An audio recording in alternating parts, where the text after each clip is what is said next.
I always believed kindness was the only currency that mattered in a family, but I learned the hard way that my stepmother, Elaine, preferred actual cash, specifically mine. When I handed her that housewarming gift, I thought I was building a bridge. Instead, I was unknowingly handing over the keys to my life savings. I spent 10 years scraping together enough for a down payment, but it took Elaine less than a month to make me regret every single penny. The key felt heavy and cold in my palm, a solid piece of brass that signified everything I had denied myself for a decade.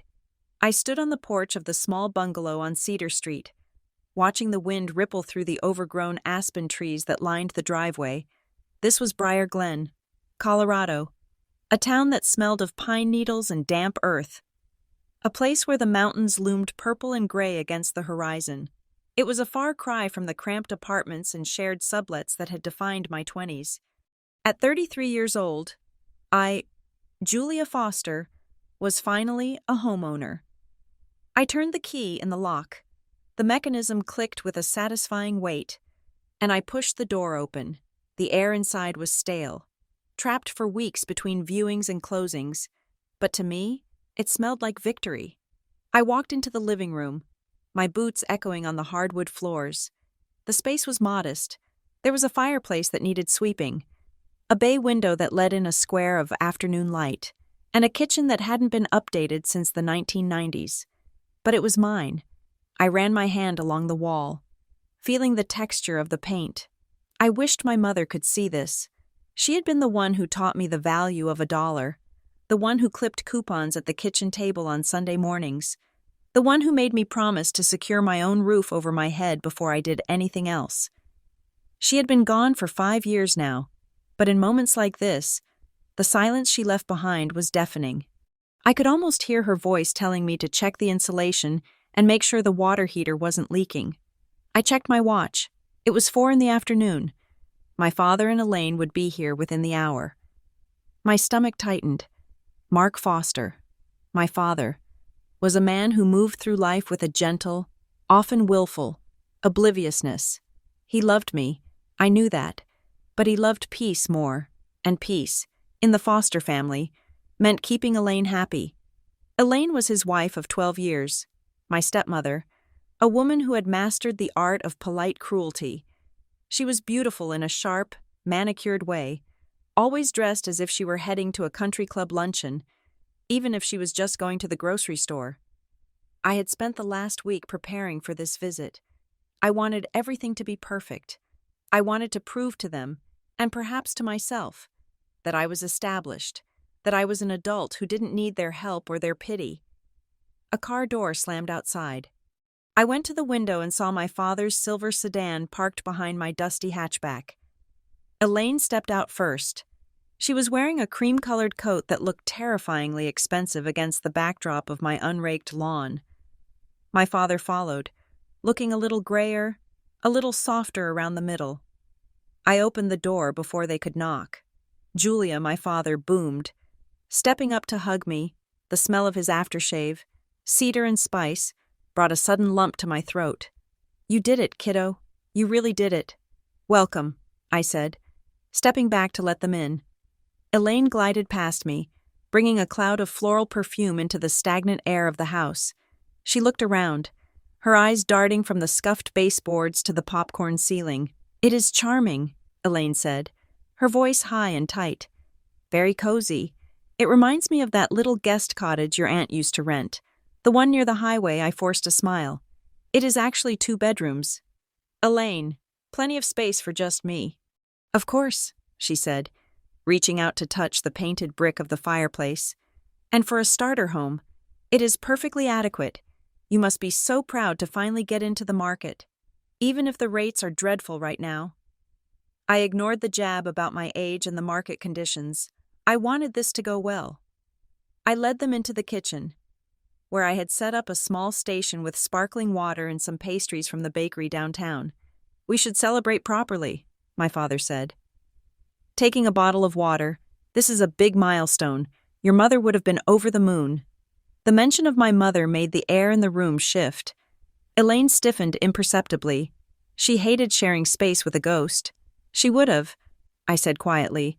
I have something for you, Elaine said. Reaching into her oversized leather tote bag, she pulled out a bottle of champagne. Not the cheap stuff. We need to christen the house. Thank you, I said, genuinely surprised. That is very thoughtful. Elaine smiled, and for a second, it almost reached her eyes. Well, we want you to be happy. Julia, we worry about you out here all alone. I took a breath. This was my moment. I had decided weeks ago that I was going to change the dynamic. I was done with the Cold Wars, the snide comments, the feeling that I was an intruder in my father's life. I was going to kill her with kindness. I was going to be the bigger person, the daughter who welcomed her stepmother with open arms. I have something for you too, I said. Elaine blinked. For me, I nodded. I walked over to the counter where I had placed the gift bag. It was heavy, containing a top-of-the-line smart home bundle. It included a video doorbell, smart locks, and a hub that controlled everything from the thermostat to the lights. I knew Elaine had just bought a condo in the city, a sleek, modern place that she was obsessed with decorating. I know you have been stressing about security at the new condo, I said, handing her the bag. And I know you love gadgets. I thought this would help you feel settled. Elaine peered into the bag. Her eyes widened as she saw the brand. This was not a token gift. This was expensive. It had cost me nearly $800. A chunk of change that made my savings account wince, but I deemed it a necessary investment in family diplomacy. Oh, Julia, she breathed. She looked up at me, and her eyes were wet. Actual tears gathered in the corners. This is too much. You just bought a house. You should not be spending money on me. I want to, I said, feeling a warmth spread through my chest. Maybe it was working. Maybe she really just needed to feel included. I want you to feel safe in your new place. She pulled me into a hug. It was stiff, her coat buttons pressing into my chest. But it was a hug. Thank you, she whispered. That is so incredibly sweet. My father beamed at us, looking like a man who had just won the lottery. Look at my girls, he said. This is what I like to see. We spent the next hour walking through the house. I pointed out the potential, the wall I wanted to knock down, the garden I planned to plant in the spring. Elaine was surprisingly engaged, offering color palette suggestions that were actually tasteful. For the first time in years, I felt like we were a normal family.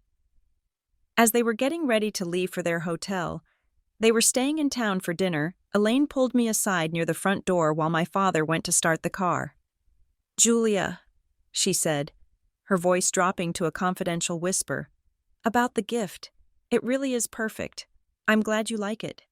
I said, I was wondering, she continued, her hand resting lightly on my forearm. Could you forward me the email confirmation for the order?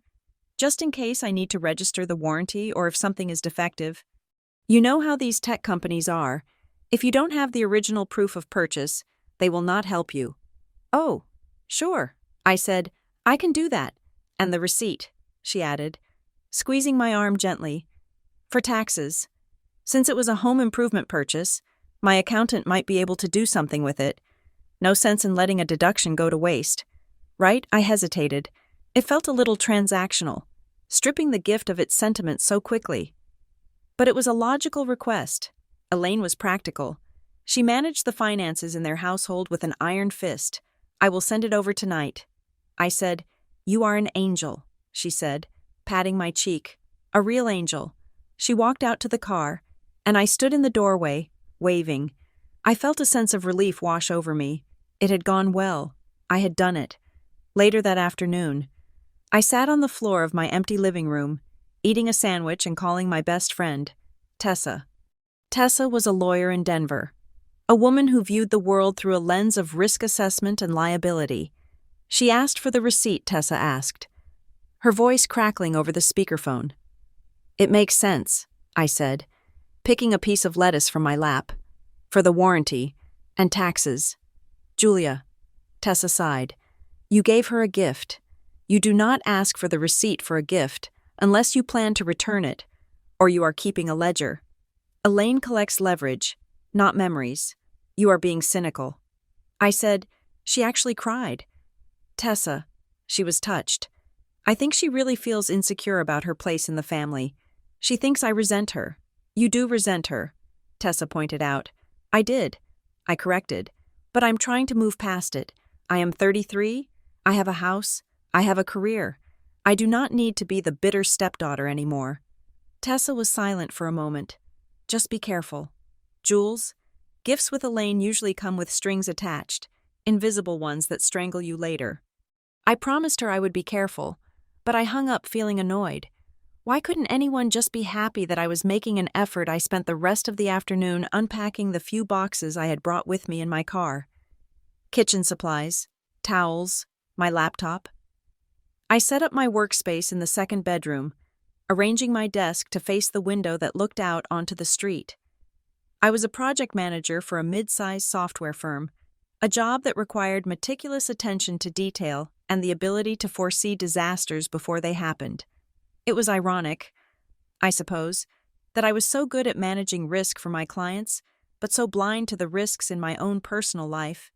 At 6 p.m, my father and Elaine returned for dinner. I had decided to cook. It was a risk in a kitchen I barely knew, but I wanted to maintain the domestic warmth we had established earlier. I made a simple roast chicken with root vegetables, the kind of meal that smelled like home. We sat at the small dining table I had inherited from my grandmother. The mood was jovial. My father poured the wine, and Elaine complimented the seasoning on the chicken. I have a little something for you. Too, Elaine said halfway through the meal. She reached into her purse and pulled out a wrapped rectangular package. It is not as high-tech as your gift, but it is meaningful. I unwrapped it carefully. It was a framed photograph. The frame was silver, heavy and ornate. The photo inside was from my father's 60th birthday party 2 years ago. We were all standing on the deck of a restaurant. My father was in the middle, looking flushed and happy. Elaine was clinging to his arm, laughing at something off camera. And there I was, standing slightly to the left, half turned away, looking down at my phone. It was a terrible picture of me. I looked disengaged, sullen, and distinctly separate from the glowing couple in the center. I thought it captured the spirit of the day so well, Elaine said, her voice dripping with honey. We look so together, even if you were busy with work. As always, I stared at the photo. It was a power move, a subtle reminder that I was the outsider, the one who didn't fit into their perfect tableau. It is lovely, I lied, setting the frame down on the table. Thank you. Elaine took a sip of her wine. You know, seeing you buy this place makes me think about how important it is to be prepared. Financially. I mean, here we go. I thought, I am fine. Elaine, I said, keeping my voice light. I have a strict budget. I ran the numbers 100 times before I signed the papers. Oh, I know you are diligent, she said, but mortgages are tricky. And savings accounts. Well, people think they are safe, but inflation just eats them alive. You have to be aggressive. I am comfortable with my strategy. I said, my father chimed in, wiping his mouth with a napkin. You should listen to her. Julia, Elaine has done wonders with our portfolio. We are sitting prettier than I ever expected to be at my age. I smiled at him. I am glad. Dad, really, I remember when I used to worry about you so much, he said, chuckling. Remember when you were 22 and you bounced that rent check I had to wire you money so you would not get evicted? My face burned. That had happened once, a decade ago, when a roommate skipped town and left me with the full rent. That was a long time ago. Dad, I know, he said. I was just thinking about it because I found an old statement the other day. I used to be a joint holder on one of your accounts back then. Didn't I? The one we set up when you went to college? The comment landed like a splinter in my mind. Yes, I said slowly, the student checking account. But we closed that years ago. Or I removed you. I do not remember which. I am sure you did, he said, waving his hand. I just saw the paperwork in the attic, and it brought back memories. It is good you are independent now. Elaine leaned forward. You know, if you ever want a second set of eyes on your closing documents or your accounts, I have a wonderful guy. He helped me with the condo mortgage. He found a way to structure the debt that saved us thousands in interest. I do not think that is necessary, I said, taking a long drink of water. I have a financial advisor. Elaine raised an eyebrow.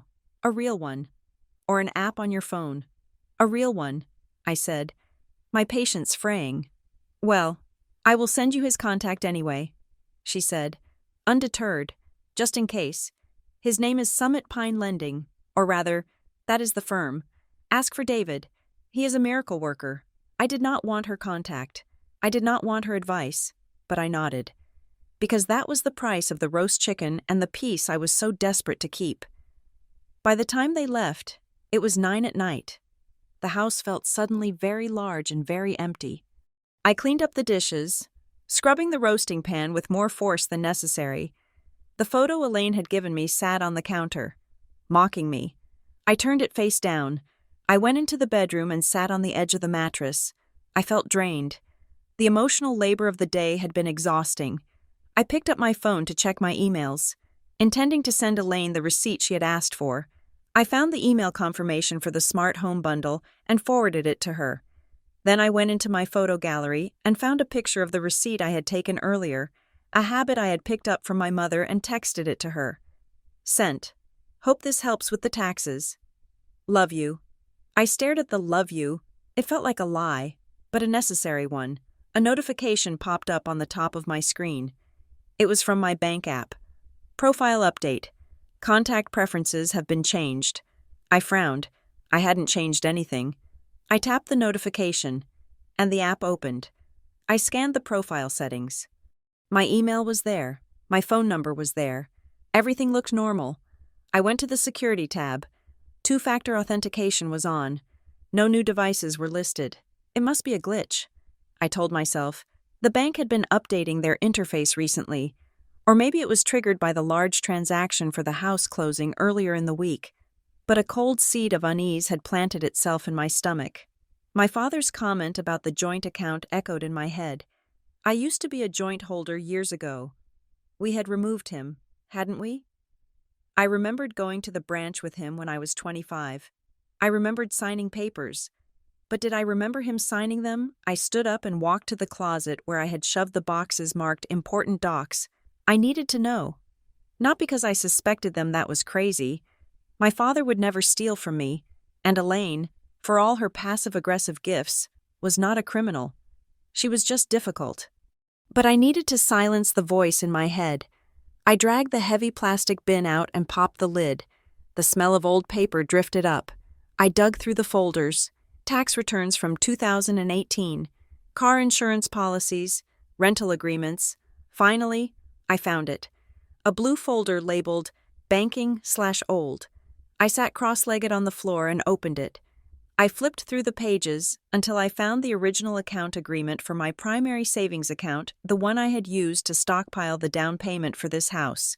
The one that still held the remainder of my life savings, about $15,000 that I needed for emergency repairs and furniture. The document was dated 10 years ago. It was the account I had opened right after college. I scanned the authorized users section. There was my name, Julia Foster, printed in block letters, and below it, Mark Foster. I turned the page to look for the removal form. I found a change of address form. I found a new debit card request form, but I did not find a remove joint owner form. My heart began to hammer against my ribs. I closed my eyes and tried to visualize that day at the bank. We had gone in. We had talked to the teller. I had asked to separate our finances because I was getting my own apartment. The teller had given us forms. I remembered signing. I remembered my father making a joke about me growing up. But had he signed? Or had we just updated the mailing address so his statements would stop coming to the house? I looked at the paper in my hand again. It was just a piece of paper. It didn't mean he still had access. Surely, after all this time, the bank would have purged inactive users or required a refresh. But the notification on my phone, profile update. I grabbed my phone again and logged back into the bank app. I went deeper into the settings, past the main profile page, into the alert section. There it was. The alert for international transactions had been toggled off. I hadn't done that. I never traveled internationally. I kept that alert on specifically as a fraud prevention measure. I stared at the screen, the blue light illuminating the dark bedroom. It was a small thing, a tiny toggle switch. It could have been an accident, a slip of the finger. But my finger hadn't been on that screen. I looked back at the document in my lap, at my father's signature. It was a loop of blue ink, familiar and comforting, the signature that had signed my report cards, my permission slips, my birthday cards. I used to be a joint holder. Years ago. He had said it so casually. I felt a chill that had nothing to do with the drafty windows of my new house. I was overreacting. I had to be. I was tired, stressed from the move, and paranoid because of Tessa's warning. Elaine wasn't an evil mastermind. My father wasn't a thief. I was just a lonely woman in a creaky house, looking for monsters where there were none.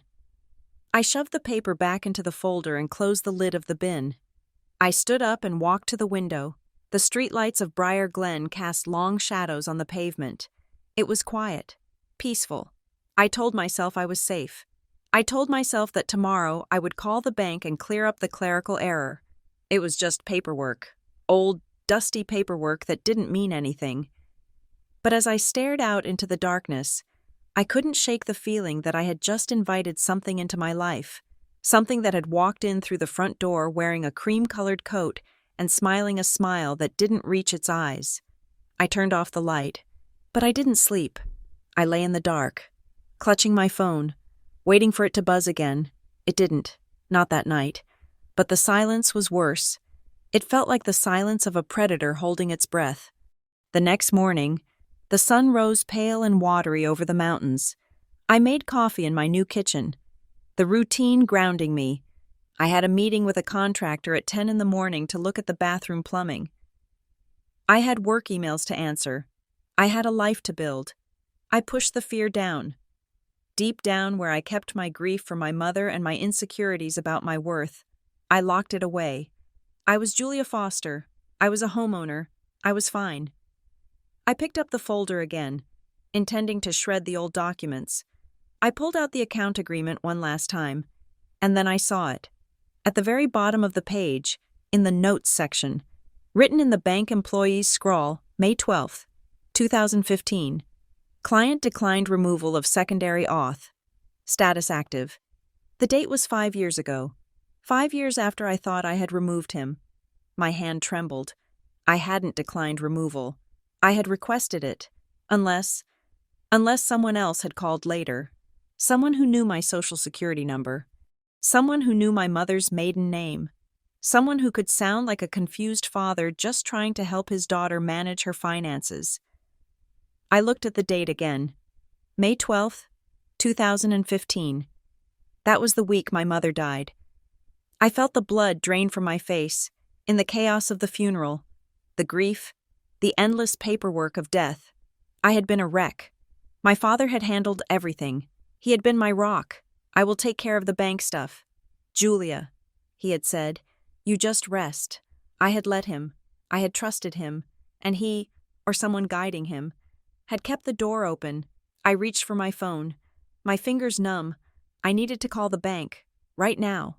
But before I could dial, a text message came through. It was from Elaine. Thanks for the receipt. Sweetie, the installer is coming tomorrow. So excited. By the way, your dad says to say hi. He is so proud of you. We both are. I stared at the words. Proud of you. I felt sick. I looked around my new house, the walls I had worked so hard to buy, the sanctuary I thought I had secured. It suddenly felt very fragile, like a house of cards waiting for a breath of wind. I dialed the bank's customer service number. The automated voice greeted me, cheerful and robotic. For balance inquiries, press 1. For transfers, press 2. I pressed 0. Repeatedly. Desperately. Please hold for the next available representative. The hold music started, a jaunty, synthesized jazz tune that mocked the thudding of my heart. I sat on the floor of my kitchen, the phone pressed to my ear, the old document clutched in my other hand, and waited for the truth to answer. But deep down, as the saxophone wailed in my ear, I knew the truth had already been in the room with me last night. Drinking my wine and smiling at my expense, the housewarming gift hadn't been a bridge, it had been an invitation, and I had left the door wide open. The hold music was a looped, distorted piano melody that sounded like it was being played underwater. I sat on the cold linoleum of my kitchen floor, knees drawn to my chest, staring at the patch of sunlight moving agonizingly slowly across the cabinets. Every second that ticked by felt like a physical weight being added to my shoulders. My phone was pressed so hard against my ear that it had begun to ache, but I didn't dare pull it away. Finally, the music cut out with a sharp click. "Thank you for holding, Ms. Foster," a woman's voice said. She sounded tired but professional. "My name is Sarah. I have been looking into the access logs for your primary savings account as you requested." I swallowed, my throat dry. "Thank you. Sarah, can you tell me who has access? Is it just me?" There was a pause, accompanied by the clacking of a keyboard. "I see here that there is a secondary authorized user listed on the account profile," Sarah said slowly. "Mark Foster." The name landed in the quiet kitchen like a stone dropped in a well. I closed my eyes, but I removed him. I said, my voice trembling slightly, "We went to the branch. It was years ago. I understand," Sarah said, her tone softening with practiced empathy. "The notes here indicate a request was made in 2015 to modify the account status, but it appears the secondary authorization was never fully revoked. It was downgraded, not removed." "Downgraded?" I asked. "What does that mean?" "It means he cannot walk into a branch and withdraw cash without your physical card or presence," Sarah explained. "However, the authorization level allows for view privileges and the ability to initiate internal transfer requests to linked profiles. Essentially, he can see the balance and move money to other accounts that share the same family link ID, provided there is no security flag triggered." I felt a wave of nausea. My father had been able to see my savings for a decade. Every dollar I scrimped, every bonus I banked, every time my balance dipped low, he had a front-row seat. It felt like someone had been watching me undress through a crack in the wall for 10 years. And the profile update I saw last night, I asked. The change to the international transaction alert. That was done through the mobile app. Sarah said, "But I didn't do it." I whispered. "One moment," Sarah said, while she typed. I pulled the phone away from my ear and put it on speaker. Switching to the app screen, I refreshed the activity feed. My breath hitched. At the very top of the list, a new line item had appeared in gray text. Pending transfer, $20. Destination checking. It was small, insignificant, really, but I hadn't initiated it. "Sarah," I said, my voice rising. "Sarah, there is a transfer pending right now. $20. Moving from my savings to my checking." "I see it," Sarah said, her voice sharpening. "That was initiated 30 seconds ago." "I did not do that," I said, panic flaring in my chest. "I am sitting on my kitchen floor. I am not touching the app." "Okay, Ms. Foster, I need you to stay calm," Sarah said. "We can cancel that pending transaction immediately, but I need to ask you a security question. Did you request a new device authorization yesterday afternoon? Specifically for an iPhone 15 Pro? No." I said, "I have an older model. I have never owned a Pro." "Okay," Sarah said. "The system shows a new device was added to the trusted list yesterday at 4:30 in the afternoon. The location of the device was pinged near the Briar Glen City Center, 4:30. That was exactly when my father and Elaine had arrived at my house. The world seemed to tilt on its axis. My father didn't use an iPhone. He was a die-hard Android user, constantly complaining about Apple cults. But Elaine used an iPhone. I felt a sudden, violent clarity. The timing, the location, the request for the email confirmation, the receipt. "Ms. Foster," Sarah asked, "are you still there?" "Cancel the transfer," I said, my voice sounding strange to my own ears. "Cancel it and freeze the account. No one touches that money, not even me. I can place a temporary freeze on all outgoing transfers," Sarah said, "but to remove the secondary user permanently. Given the age of the authorization, We will need a signed affidavit or both parties present at a branch, since Mr. Foster is on the original contract. Simply deleting him might require his consent depending on how the 2015 paperwork was filed. It is a legacy account type. His consent. I laughed. A short, sharp sound that had no humor in it. You need the thief's permission to lock the door. I can freeze it for fraud investigation. Sarah corrected gently. That overrides his permissions. Shall I do that? Yes. I said, do it. After I hung up. I sat there for a long time. The silence of the house was no longer peaceful. It felt heavy, charged with a static electricity that made the hair on my arms stand up. I had to see them. They were leaving town this morning. If I let them leave without knowing the truth, I would go insane. I drove to the boutique hotel where they were staying, a renovated Victorian mansion on the edge of town. My hands gripped the steering wheel so tightly my knuckles turned white. I rehearsed what I would say. I wouldn't accuse. I wouldn't scream. I would ask. I would give my father the chance to explain. Maybe he had been hacked. Maybe he had lost his phone. Maybe, just maybe. I found them in the hotel dining room. They were seated at a table near the window, bathed in morning light. It was a picturesque scene. My father was reading a newspaper, and Elaine was buttering a croissant with delicate, precise movements. They looked like the perfect retired couple. I walked over to their table. My boots felt heavy on the plush carpet.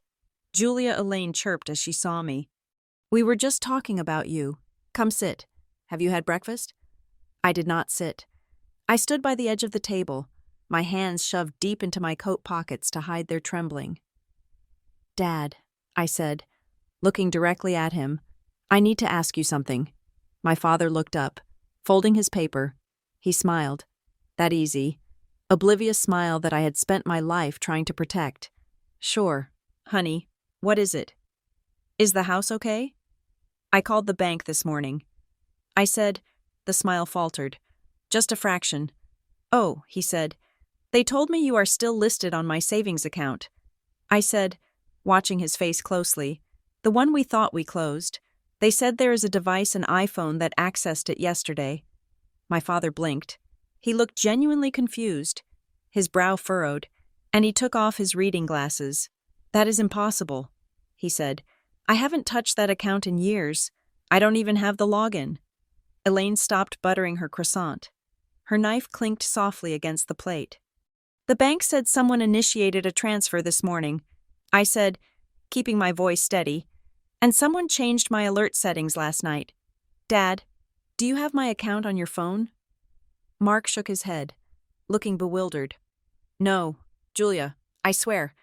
I barely know how to use my own banking app. Why would I have yours? He looked so honest, so baffled. The knot in my stomach loosened slightly.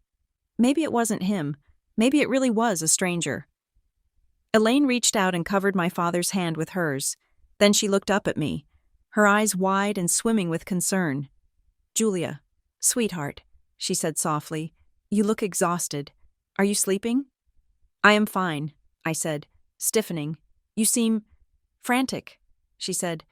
Mark, does she not seem frantic? I am not frantic. I said, I am worried. Someone is accessing my money. Of course you are worried. Elaine soothed. But you know, stress can make us see things that are not there, or make us jump to conclusions. You have been under so much pressure with the move, and the breakup. I froze. What I asked. The breakup, Elaine said, her voice dropping to a sympathetic whisper. With Liam, I know you did not want to talk about it, but we know how hard that hit you. It is only natural that you would feel vulnerable right now. Paranoid, even. I stared at her. The air left my lungs. I had never told Elaine about Liam. Liam was a man I had dated for 6 months. We had broken up 3 weeks ago. I had told only 2 people, my best friend Tessa and my father, in a brief, tearful phone call late one night. I had specifically asked my father not to mention it to Elaine because I didn't want her pity or her advice on my love life. My father looked down at the tablecloth, his face reddening. You told her I asked him. He shrugged helplessly. It just came up. Jules, She asked why you sounded sad on the phone. I didn't think it was a secret. It wasn't a secret, I said, my voice cold. But it was private. Elaine squeezed his hand again. Mark tells me everything. Julia, we are partners. We worry about you together. She looked at me with a triumphant, pitying smile. It was a look that said, I know everything. I own his secrets, and I own yours. I realized then, with a sickening jolt, that she had been tracking me. Not just my money, but my life. She collected information like currency. She knew about Liam. She probably knew about the promotion I missed last year. She knew about the argument I had with my landlord. She gathered these scraps of my life from my father's loose lips and stitched them into a narrative where I was the unstable, fragile daughter who needed managing, and my father, he was the leak, the unintentional mole. I looked at Elaine. She was watching me, waiting for me to explode, waiting for me to cause a scene in this nice hotel so she could comfort my father and say, see, she is unhinged. I took a deep breath. I forced my shoulders to drop. You are right, I said. I lied. The words tasted like ash. I am just stressed. The move has been a lot. Elaine relaxed. She picked up her knife again. Exactly. Sit down. Have a coffee. We can help you sort out the bank glitch. Mark can call them with you. No, I said, backing away. I have to go. The contractor is coming. I just wanted to check. We understand, my father said, looking relieved that the confrontation had fizzled. Call us later. Okay. I walked out of the hotel. I didn't look back, but as I pushed through the revolving doors, I felt a new sensation. It wasn't fear anymore. It was violation. I drove home in a daze. I felt exposed. My private life, my financial life, my emotional life. It was all an open book to her. When I got home, my phone buzzed. I looked at the screen. Another notification from the bank. Transfer initiated $200. Memo install/smart home. I stared at the memo line. Install/smart home. It was a narrative. The first transfer, the $20, had been a test, a ping to see if the pipes were working. Now, they were moving forward, and they were using the gift I had given Elaine as the cover story. If I saw a transaction labeled Smart Home, I might assume it was a fee I had forgotten about, or an installation charge. It was brilliant. It was psychological camouflage. But I hadn't hired the installer through my bank account. I had paid for the gift in full with my credit card at the store. There should be no transfers from my savings for installation. I canceled the transfer immediately. My fingers flew across the screen. Reject. Reject. I needed to see the gift. I needed to see if it was even there. Elaine had said the installer was coming tomorrow, which was today. She had texted me that this morning. I got back in my car. I didn't care about the gas. I didn't care about the miles. I drove out of Briar Glen and onto the highway, heading toward the city where Elaine's new condo was located. It was a 40-minute drive. I arrived at the complex just before noon. It was a sleek, modern building with glass balconies and a secure entry. I didn't have the code, but I waited until a delivery driver walked out and slipped in before the gate closed. I took the elevator to the third floor. I walked down the carpeted hallway to Unit 304. I didn't knock. I stood outside the door and listened. I could hear voices. Elaine's voice, and another woman's. It is just marvelous, Elaine was saying.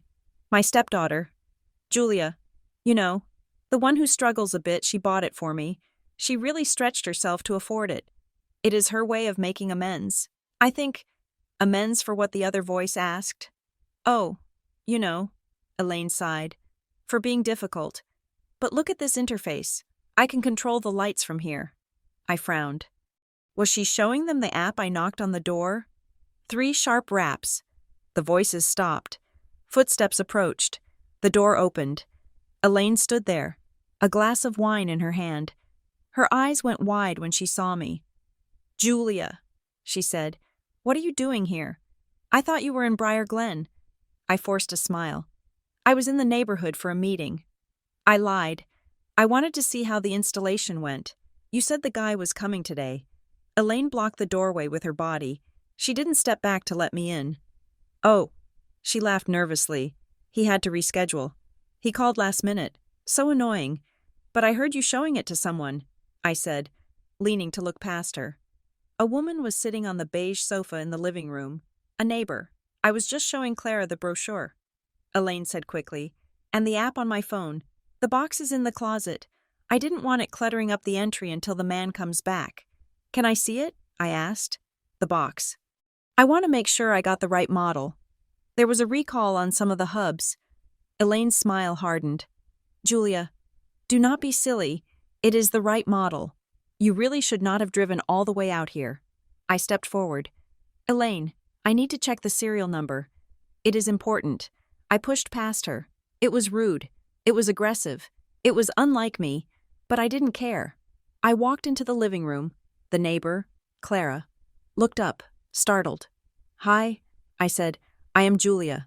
I walked to the closet Elaine had gestured toward. I opened it. Coats, a vacuum cleaner, a yoga mat, no box. I turned around. Elaine was standing behind me, her face pale, her lips pressed into a thin line. Where is it? I asked. I put it in storage, she stammered. The locker downstairs. There is no room up here. You put a smart home system in storage, I asked. The one you were so excited to have installed today. I walked into the kitchen. On the counter, I saw a stack of mail. And there, sitting on top of a Pottery Barn catalog, was a piece of paper. It was a return receipt, not from the store where I bought the gift, but a printed confirmation page from a shipping company. Item Smart Home Bundle. Status returned to sender. Reason, customer canceled. I picked it up. Elaine snatched it from my hand. That is private, she hissed. You returned it, I said, my voice quiet. You didn't install it. You returned it. It didn't fit, Elaine cried, her composure cracking. The wiring in this building is old. The super said it wouldn't work. I was going to tell you, but I didn't want to hurt your feelings. So you returned it for a refund, I asked. Yes, she said. I was going to use the money to buy you something nice for your house, since you obviously need the help. I looked at the receipt again. I had caught a glimpse of the bottom half before she grabbed it. The refund wasn't going to my credit card. Refund method, direct deposit. Account ending in 449. That wasn't my account, and it wasn't Elaine's primary account that I knew of. I pulled out my phone and dialed the installation company's support number right there in her kitchen. Elaine watched me, her chest heaving. You are crazy, she whispered. You are actually crazy. I ignored her. Yes, I said to the operator. I am checking on an order. Order number. I recited the number from my email. One moment. The operator said, yes, that order was canceled yesterday evening. The customer stated that the item was received, but the installation was not viable. A return label was generated, and the refund I asked. Since the order was placed as a gift with a third-party installation service, the refund for the hardware was credited to the service account profile. The operator explained, and then a payout was requested to the linked bank account on file. The linked bank account. Can you confirm the last 4 digits of the bank account the payout went to? I asked. 4490, the operator said. I looked at Elaine. That is your account, isn't it? I asked. Elaine crossed her arms. I don't know what you're talking about. I turned and walked out. I didn't say goodbye to Clara. I didn't say goodbye to Elaine. I walked out of the condo, down the hall, and into the elevator.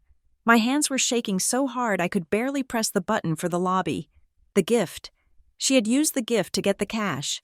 She had taken the $800 I spent, money that represented hours of my life, and funneled it into her own pocket. But it was worse than that. The linked transfer requests the bank rep had mentioned. The refund was just the beginning.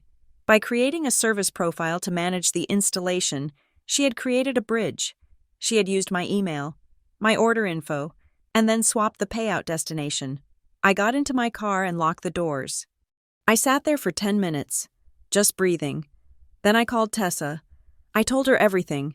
The bank account access, the confrontation, the fake installation, the refund diversion. Okay, Tessa said, her voice sharp and clear. This is not a family squabble anymore.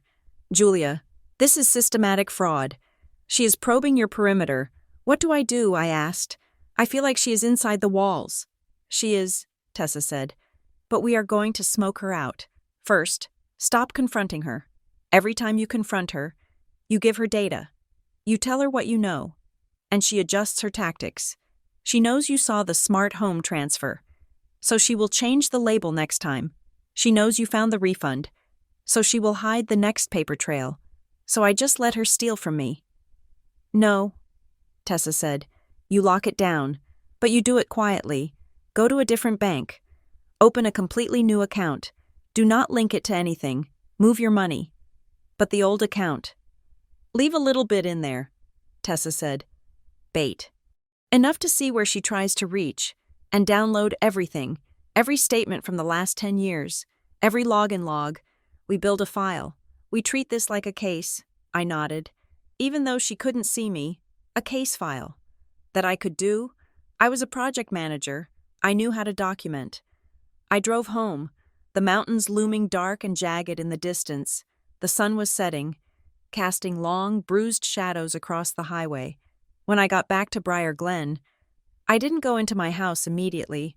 I sat in the driveway and opened my laptop. I connected to my hotspot, terrified that even my home Wi-Fi might be compromised. I logged into my bank account. I started downloading, PDF after PDF. I created folders on my desktop. 2016, 2017, 2018. I scrutinized the Contact Info tab one more time. I had missed something earlier. In the secondary email field for the savings account, a field that was usually hidden under a drop-down menu, there was an address I didn't recognize at first. glittergal_82 yahoo.com. I stared at it. It looked like a spam address, a bot, and then I remembered. A barbecue. 4 years ago. Elaine had been drinking wine coolers. We were talking about email clutter. I have this old junk account. She had laughed, slurring slightly. Glittergal82. From when I was young and fun.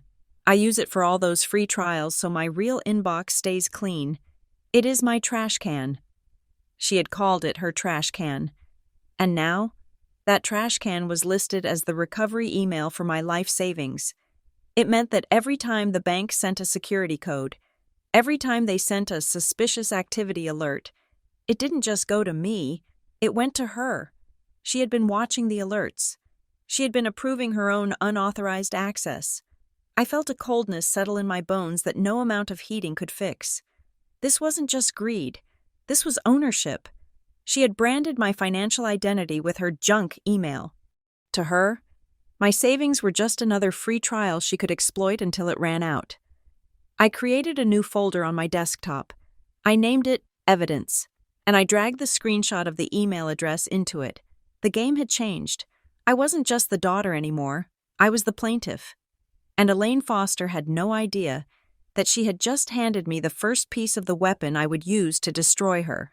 The office of Nadia Klein smelled of expensive espresso and sanitized leather. It was located on the 4th floor of a glass building in downtown Denver, far enough away from Briar Glen to feel like a neutral zone.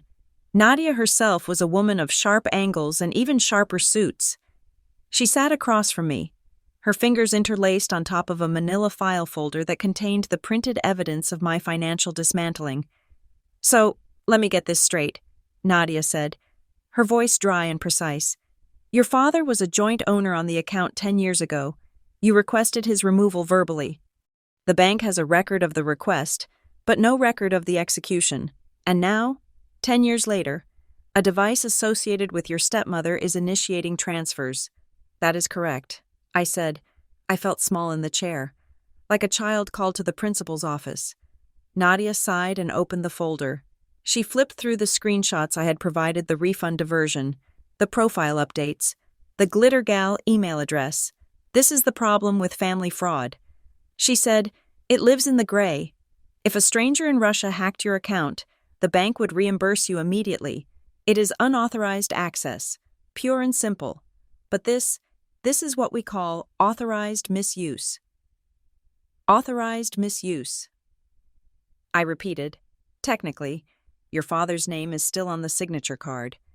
She explained, he is authorized to access the funds. He is authorized to share his login credentials with his spouse if he chooses, even if it violates the bank's terms of service. It is a violation of contract, yes, but is it criminal theft? That is harder to prove. You have to prove intent to defraud, not just messy housekeeping. But she diverted a refund, I said, my voice rising. She ordered something, canceled it, and sent the money to her own account. That is theft. Nadia tapped the screenshot of the installation refund. That is your strongest piece of evidence. That is conversion. She took property or the value of property that belonged to you and converted it for her own use without your consent. That crosses the line from authorized access to civil fraud.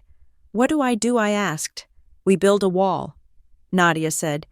You file a formal dispute for the refund. You file a dispute for the device authorization.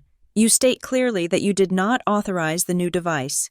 We force the bank to investigate the IP addresses and the geolocation data.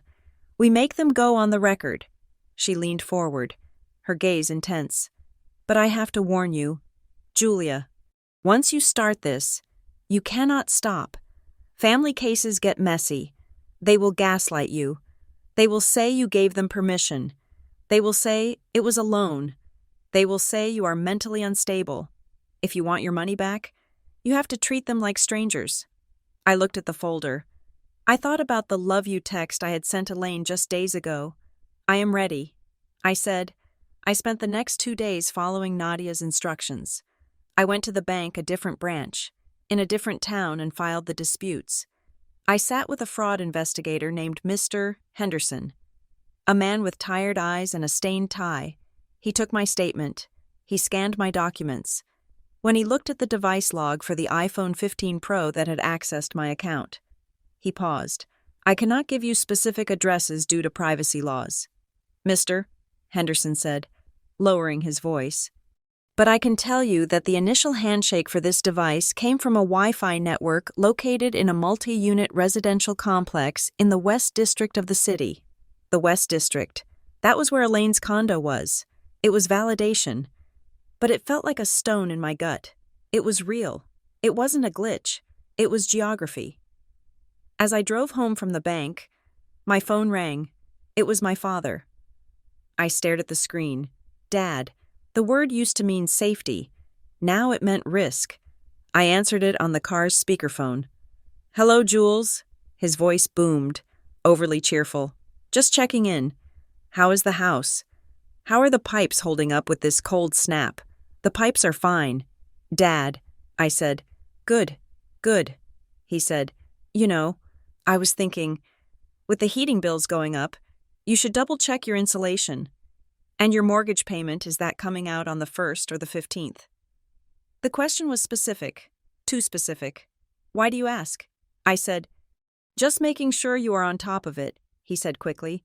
You know how those late fees pile up? I just want to make sure you are not overextended. I gripped the steering wheel. He was fishing. He was trying to gauge my liquidity. Or maybe Elaine was in the room, prompting him, using his fatherly concern as a Trojan horse to gather intel. I am managing, Dad. I said, everything is on autopay. Autopay is good, he said, but you should check the balances, just in case. It felt like surveillance. He wasn't calling to chat. He was calling to update the file. I have to go. Dad, I said, I am driving. I hung up and felt a wave of grief so profound I had to pull over to the shoulder. I watched the traffic rush by. Cars full of people going to jobs and homes where their families probably didn't treat them like a resource to be mined. 2 days later, the invitation came. Girls' brunch, the text from Elaine read, Just us. We need to clear the air. My treat. Sunday at 11, my first instinct was to say no, to block her number, to hide in my house until the lawyers sorted it out. But Nadia's words echoed in my head. We need documentation. If I went, I could observe. I could see what she was planning. I accepted. We met at a bistro called the Clementine. It was the kind of place that served mimosas in mason jars and had exposed brick walls. It was loud, cheerful, and completely at odds with the Cold War happening at our table. Elaine was already there when I arrived. She was wearing a soft pink cashmere sweater and pearls. She looked harmless. She stood up and hugged me, smelling of lavender and expensive hairspray. "I am so glad you came," she said, squeezing my hands. I hate it when things feel tense between us. I sat down, keeping my purse on my lap. "I am glad, too." I lied. Elaine ordered a kale salad and a glass of Pinot Grigio. I ordered coffee, black. "So," she said, leaning in. "How are you really?" "Mark said you sounded short on the phone the other day." "I am just busy." I said, "Work is intense. I know how that is." She said, sighing, "You work so hard. You remind me of myself at your age. Did I ever tell you about when I was 30? She launched into a story I had heard a dozen times. The story of her hard childhood, the years she spent working 2 jobs, the struggle to build herself up from nothing. It was a performance, a carefully curated monologue designed to elicit sympathy and establish common ground. "We are both survivors," the story said. "We are on the same team." I listened, nodding at the right intervals. I watched her hands. They were manicured, the nails painted a pale, innocent nude. These were the hands that had typed my email address into a refund form. These were the hands that had toggled the security settings on my life savings. "You know," she said, finishing her wine and signaling for another, hearing myself talk about the past. "It makes me realize how fragile everything is. That is why I am always pushing Mark to get our affairs in order. Here it comes." I thought, "We updated our wills last week," she said casually. "Just minor tweaks. But it got me thinking about you. Do you have a beneficiary named on your new house? Or your accounts?" I took a sip of coffee to hide my expression. "I have a standard will," I said. "But is it specific?" she pressed. "If something happened to you, God forbid, would Mark be able to step in? Or would the state take everything? You know how the government is. They will lock your assets up in probate for years." She wasn't worried about the government. She was worried about access. "I have it covered." "Elaine," I said. She reached across the table and touched my hand. "I am just asking because we want to protect you. We are family. We should all be protected." As she said the word protected, her phone, which was sitting face up on the table, lit up with a notification. I glanced down. It wasn't a text. It wasn't an email. It was a push notification from a banking app. But not just any banking app. It was the logo of my bank. The distinctive blue shield icon. "Alert balance inquiry complete." My heart hammered against my ribs. She had my bank app installed on her phone. She had set up alerts to ping her. Elaine saw my eyes dart to the screen. She snatched the phone up, angling it away from me with a speed that betrayed her relaxed pose. "Just a spam email," she said, her voice rising an octave. "So annoying." I saw the logo. I said, "What?" she asked, her smile freezing. "I saw the blue shield." I said, "On your screen." She laughed, but her eyes were cold. "Oh. That is my bank too. Silly. We use the same bank, remember?" She didn't use the same bank. She used a credit union. I knew this because she had bragged about their low interest rates for years. "Right." I said, "I forgot. I didn't press it. I didn't scream. I stored it. Documentation." I let her pay the check. I let her hug me goodbye. "We will have to do this again," she said. "It is so good to connect." I walked to my car, my legs feeling like jelly. I sat in the driver's seat and wrote down everything that had just happened in a note on my phone. The time, the location, the conversation about beneficiaries, the notification on her screen. I was building the file. That night, I couldn't sleep. The image of the blue shield icon on her phone kept flashing in my mind. If she had the app, she had the credentials. She wasn't just using my father's old authorization. She had likely reset the password or created a new login using his info. I needed to check everything, not just the bank, everything. I logged into my credit monitoring service. I hadn't checked it in months. I usually only looked when I was applying for a lease or a loan. The dashboard loaded. My score was 740. Good. I clicked on the Inquiries tab. There were the hard inquiries from my mortgage lender, There was the inquiry from the utility company, and then, under soft inquiries, the kind that don't impact your score but show who is looking at you, there was a name I recognized: Summit Pine Lending. Date of inquiry: 3 days ago. Summit Pine Lending, the guy Elaine had recommended, the mortgage broker she used for her condo. I had never called him. I had never given him my social security number. I felt a cold sweat break out on my forehead. A soft inquiry usually meant a pre-qualification check. It meant someone was running the numbers to see how much money they could get out of me. I looked up the number for Summit Pine Lending. It was late, almost 9 at night, but I called the main line, expecting a voicemail. A man answered on the second ring. Summit Pine. This is David. David, Elaine's guy. Hi, I said, trying to keep my voice steady. My name is Julia Foster. I am calling because I see an inquiry from your firm on my credit report, and I did not authorize it. There was a pause, the sound of typing. Foster, David muttered. Ah, yes, Julia Foster, 124 Cedar Street. Yes, I said. Why did you pull my credit? Well, Ms. Foster, we have a file open here for a rate quote, for a cash-out refinance. The room spun. A cash-out refinance, I asked. I just bought the house. I haven't even made the first payment. David chuckled. I know. It is aggressive. But with the equity you put down 40%, right there is room to pull some liquidity back out if you need it.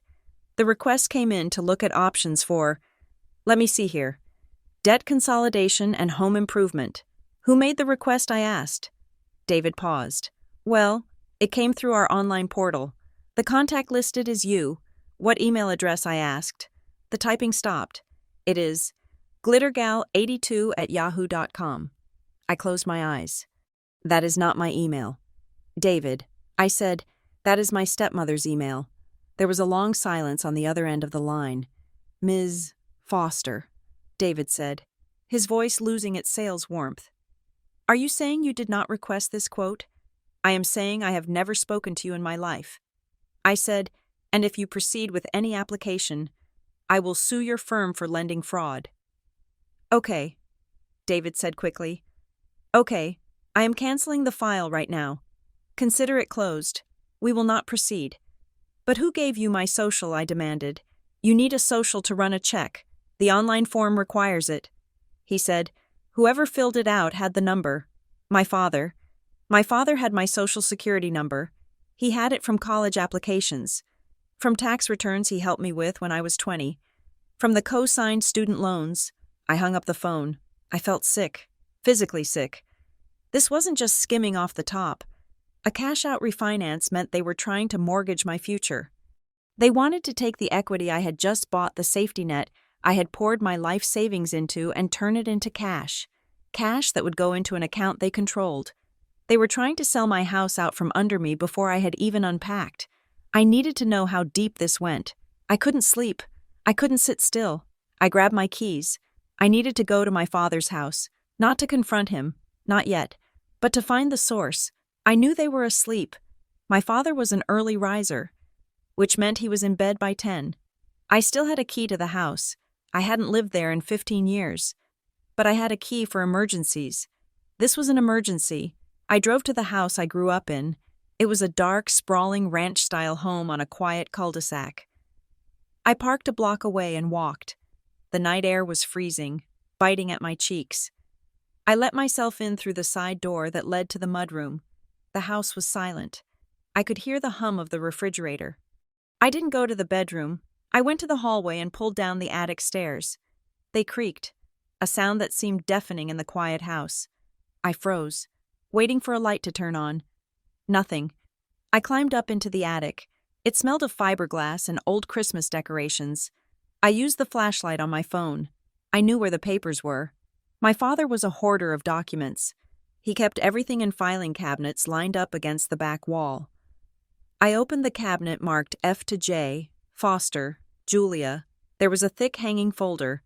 I pulled it out and sat on the dusty floorboards. I flipped through it. It was a museum of my bureaucratic life, my birth certificate, my immunization records, my high school diploma, and then a manila envelope labeled, Julia important. I opened it. Inside, there were photocopies, recent photocopies, a copy of my driver's license, a copy of my passport, a copy of the deed to my new house, which was public record, but printed out and highlighted, and a page that made my breath stop. It was a signature page, just a blank page with my signature on it, cut from another document and taped onto a clean sheet, then photocopied to look like an original signature on a blank form. It was a forgery kit. Stuck to the front of the photocopy was a yellow sticky note. The handwriting was loopy. Feminine. Elaine's. Ask about equity. Remember 40% down equals cash available. I stared at the note. Ask about equity. It wasn't a question. It was a command. She was coaching him. She was telling him what to target. My heart didn't race. It broke. It shattered into a million sharp pieces. This wasn't just Elaine being greedy. This was my father handing her the knife. He had kept these documents. He had allowed her access to this file. He had provided the raw materials for her to dismantle my life. Why? Because he was weak. Because he was afraid of her.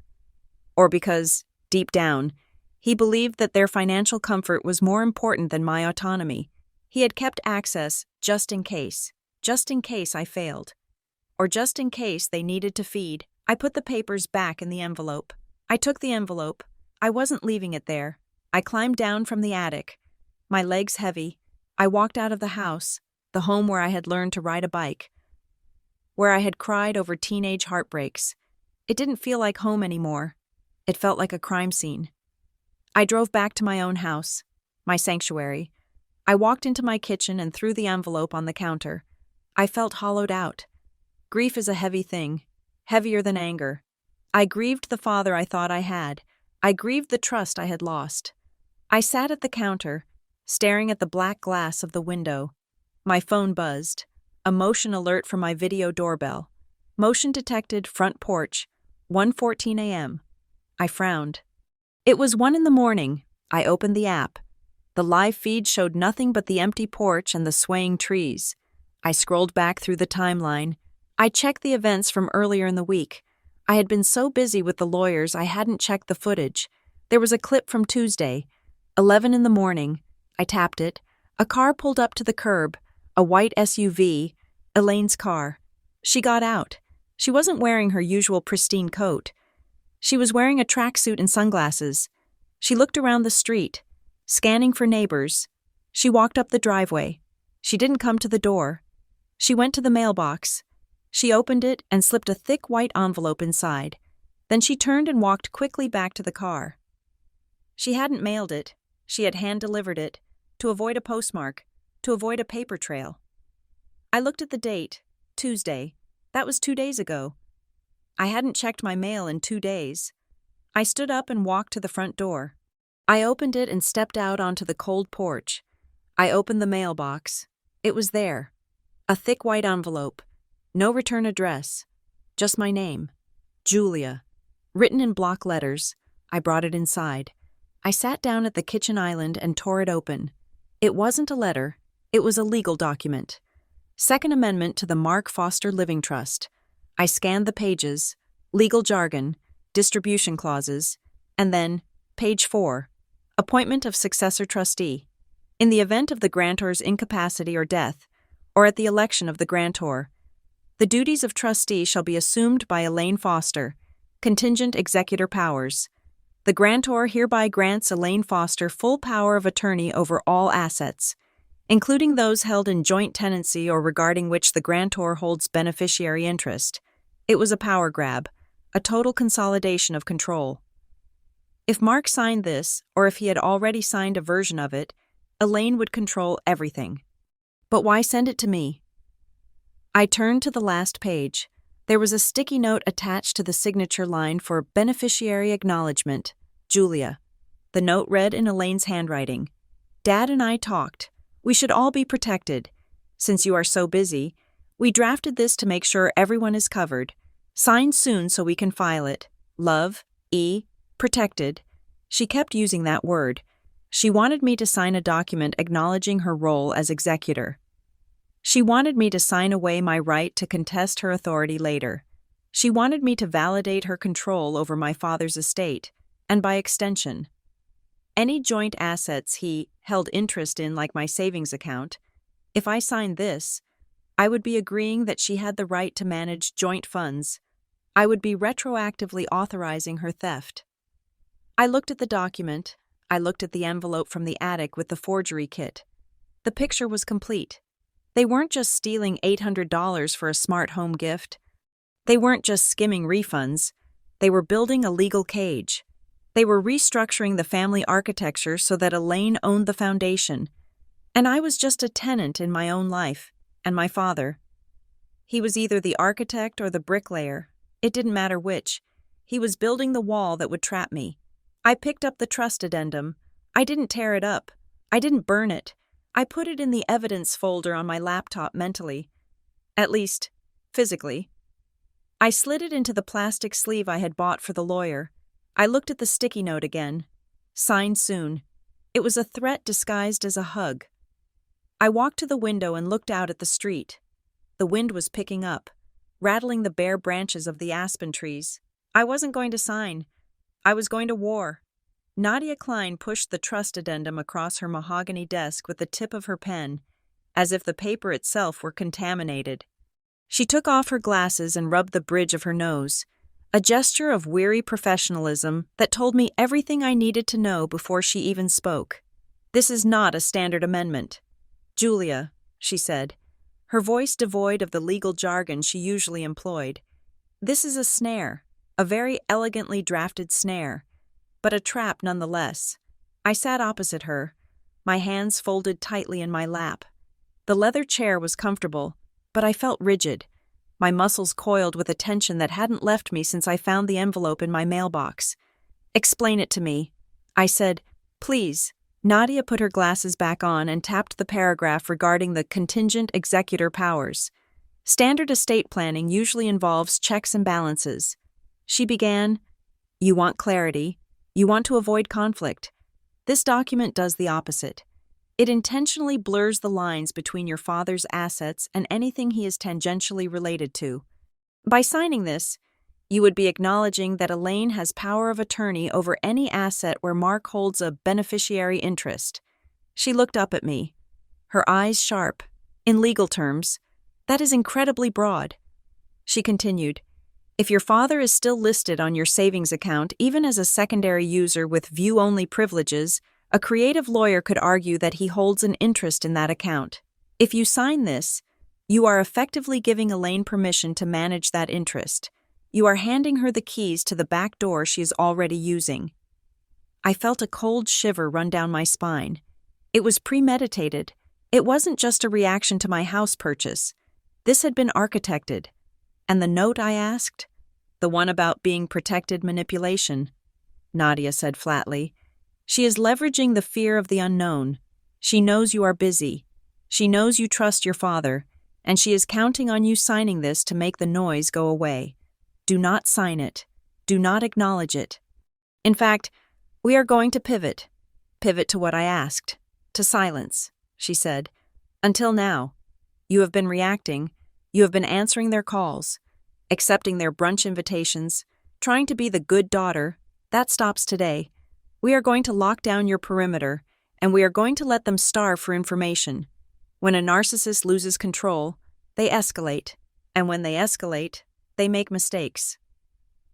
I left Nadia's office with a list of instructions that felt more like a military operation than financial advice. I took the rest of the day off work. I couldn't focus on spreadsheets and project timelines when my own life was a project that was failing. My first stop was a credit union on the other side of the city, a place with no affiliation to the bank my family had used for decades. I sat in a sterile cubicle with a cheerful loan officer and opened a new checking account and a new savings account. I declined the debit card. I declined the paper checks. I wanted digital access only, secured by an email address I had created that morning, one that Elaine would never guess. Then came the hard part. I logged into my old bank account, the compromised one. My finger hovered over the transfer button. Nadia had advised me to move the bulk of the funds, but to leave enough to keep the account active. "Leave bait," she had said. If you close it completely, they will know you know. If you leave it open but drain it, they might panic. Leave enough to be tempting, but not enough to ruin you. I transferred $42,000, the remainder of my house fund and my emergency savings, to the new credit union. I left $500 in the savings account. It felt like I was severing a limb. That account had been my safety blanket since I was 22. It held the history of every paycheck, every birthday check from my grandmother, every tax refund. Emptying it felt like erasing my history. But as I watched the balance drop to 3 digits, I felt a grim sense of satisfaction. The well was dry. If Elaine wanted water, she was going to have to dip her bucket into the mud. Next, I initiated a credit freeze with all 3 major bureaus. I placed a fraud alert on my file. I went into the settings of every financial app I owned and enabled biometric login. I changed my passwords to randomized strings of characters that even I couldn't memorize. By the time I got home, it was dark. The house felt like a fortress. I closed the blinds. I checked the locks. I was safe, technically. But the silence in the house was heavy. 2 days later, the phone rang. It was Mr. Henderson, the fraud investigator from my old bank. "Miss Foster," he said, his voice sounding more animated than usual. "We have had a breakthrough regarding the refund diversion you disputed." I sat down at my kitchen island, grabbing a pen. "Tell me." "We traced the path of the funds," he said. "When the smart home company issued the refund, it was directed to a routing number that did not match your profile. We subpoenaed the receiving bank for the account holder information, and I asked, my heart pounding. It was a fintech account, a digital wallet, registered under a pseudonym. "Mr. Henderson said, "The name on the account was J. Foster Services, J. Foster, my name, or a version of it. Identity theft." I whispered, "Likely."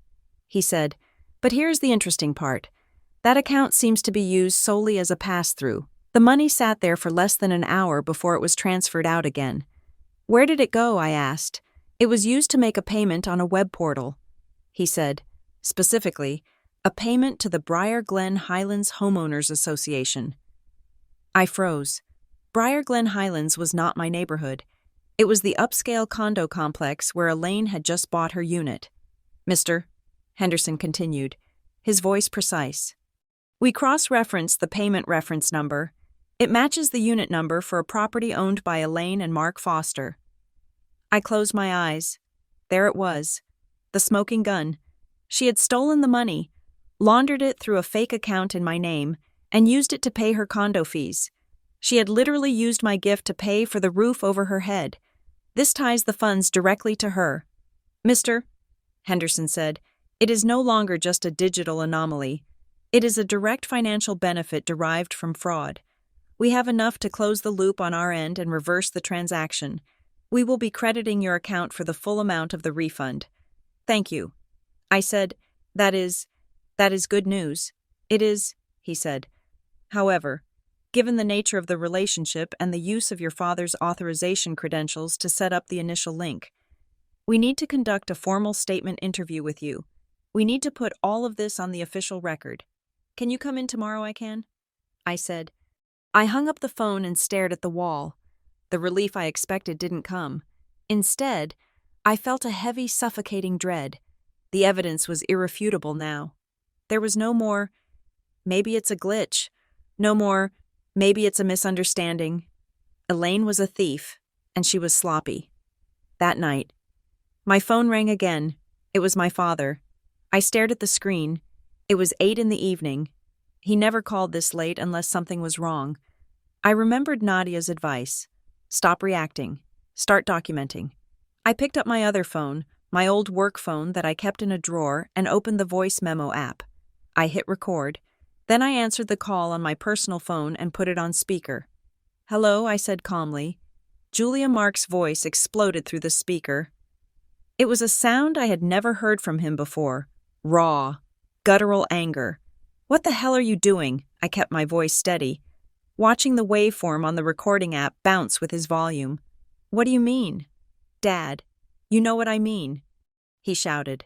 "We just got a letter from the bank. A fraud investigation. Are you out of your mind? You are reporting your own family for fraud. My stomach dropped. The bank must have sent a notice to the secondary authorized user him about the freeze or the investigation, or maybe Elaine had seen an email notification. Dad, I said, I reported unauthorized transactions. Someone stole money from me. I didn't name anyone. I just reported the theft. Don't play dumb with me, he yelled. Elaine is in tears. She is beside herself. The bank locked her access to the joint view. She is saying you are trying to destroy her credit. You are trying to destroy this family. She stole from me. Dad, I said, my voice cutting through his shouting. She took the refund for the gift. She paid her HOA fees with it. The bank traced it. That is a lie, he screamed. It was a mistake. A clerical error. She told me she mixed up the account numbers. She was going to pay you back. So you admit she took it? I asked. He paused, realizing he had walked into a trap. I admit that you are being vindictive, he spat. You are jealous. You have always been jealous of her. You are trying to humiliate us because you are miserable in that empty house of yours. The words stung, but they didn't bleed. I was too numb for that. Dad, I said quietly, how did she get access to the account to mix up the numbers? How did she have the routing number? Mark sputtered. I don't know. I do. I said, you never removed yourself from the account. Did you? You kept the access. There was a silence on the line, heavy and thick. I did it for you, he said, his voice dropping to a sullen mutter. In case you needed help, in case you got into trouble again. I am 33 years old. I said, I haven't needed help in a decade. You kept it for you. You kept it so you could feel important, and you let her use it. I did not let her use it, he insisted, but the conviction was gone. I might have left the iPad logged in. I might have shared the password for the bill pay. We are married. Julia. We share everything. You shared my life savings. I said, you are blowing this out of proportion, he said, his voice pleading now. Just drop the investigation. Please, call the bank and tell them it was a misunderstanding. Elaine will write you a check. We will fix it. Just stop this before it gets legal. I looked at the recording app. The timer was at 3 minutes and 14 seconds. I can't do that. Dad, I said, it is out of my hands. The bank knows. You are an ungrateful child, he said, his voice cold and hard. After everything we did for you, do not expect us to come to your birthday. Do not expect anything from us until you apologize. He hung up. I stopped the recording. I saved the file as mark_admission_date. I sat in the silence of my living room. I had the evidence. I had the confession. I had the proof that my father knew he had access and that he had been negligent with it, but the victory felt like ashes in my mouth. My father had just chosen his wife's crimes over his daughter's truth. He had chosen the lie because the lie was easier than facing the reality that he was married to a predator. The next day, the war moved to a new front. I walked into my office at 8:30. I worked in an open-plan space, the kind designed for collaboration but mostly effective at spreading flu viruses and gossip. I noticed the looks immediately. Sarah, the receptionist, didn't meet my eyes when I walked in. David, a junior analyst, stopped talking to his neighbor abruptly when I passed his desk. I went to my cubicle and docked my laptop. A notification popped up on my screen, a LinkedIn message. It was from a former colleague, someone I hadn't spoken to in 2 years. Hey, Julia. Just saw Elaine's post. Hope you're okay. Let me know if you need to talk. Elaine's post. I opened a private browser window. I didn't have Elaine on social media. I had blocked her years ago, but her profiles were public. I found it. A post on Facebook, cross-posted to her Instagram, from late last night. It was a picture of her and my father, looking somber. The caption read, "Please keep our family in your prayers. Addiction and mental health struggles are silent battles, but they affect everyone in the home. We are doing our best to support our loved ones through this crisis, even when they push us away. Love is patient. Family." First, mental health awareness. She hadn't named me. She didn't have to. Everyone in our small circle knew I was the only loved one who would be pushing them away. She was framing the narrative. She was painting me as unstable. Perhaps an addict. Someone who was struggling. It explained my father's paranoia comment. It explained the girls' brunch questions about my stability. She was planting seeds. If I accused her of theft, she could turn around and say, "Poor Julia. She is spiraling. She is imagining things. She spent the money on her problems, and now she is blaming us." I felt my face burn with humiliation. It was a masterclass in character assassination. My manager, Karen, appeared at the entrance of my cubicle. She looked uncomfortable. "Julia, do you have a minute?" she asked. I followed her into her office. She closed the door. I wanted to check in. Karen said, sitting on the edge of her desk, "I had an unusual message this morning. From your stepmother." I closed my eyes. Of course, she had gone direct. She sent me a LinkedIn message. Karen continued. "She was very polite.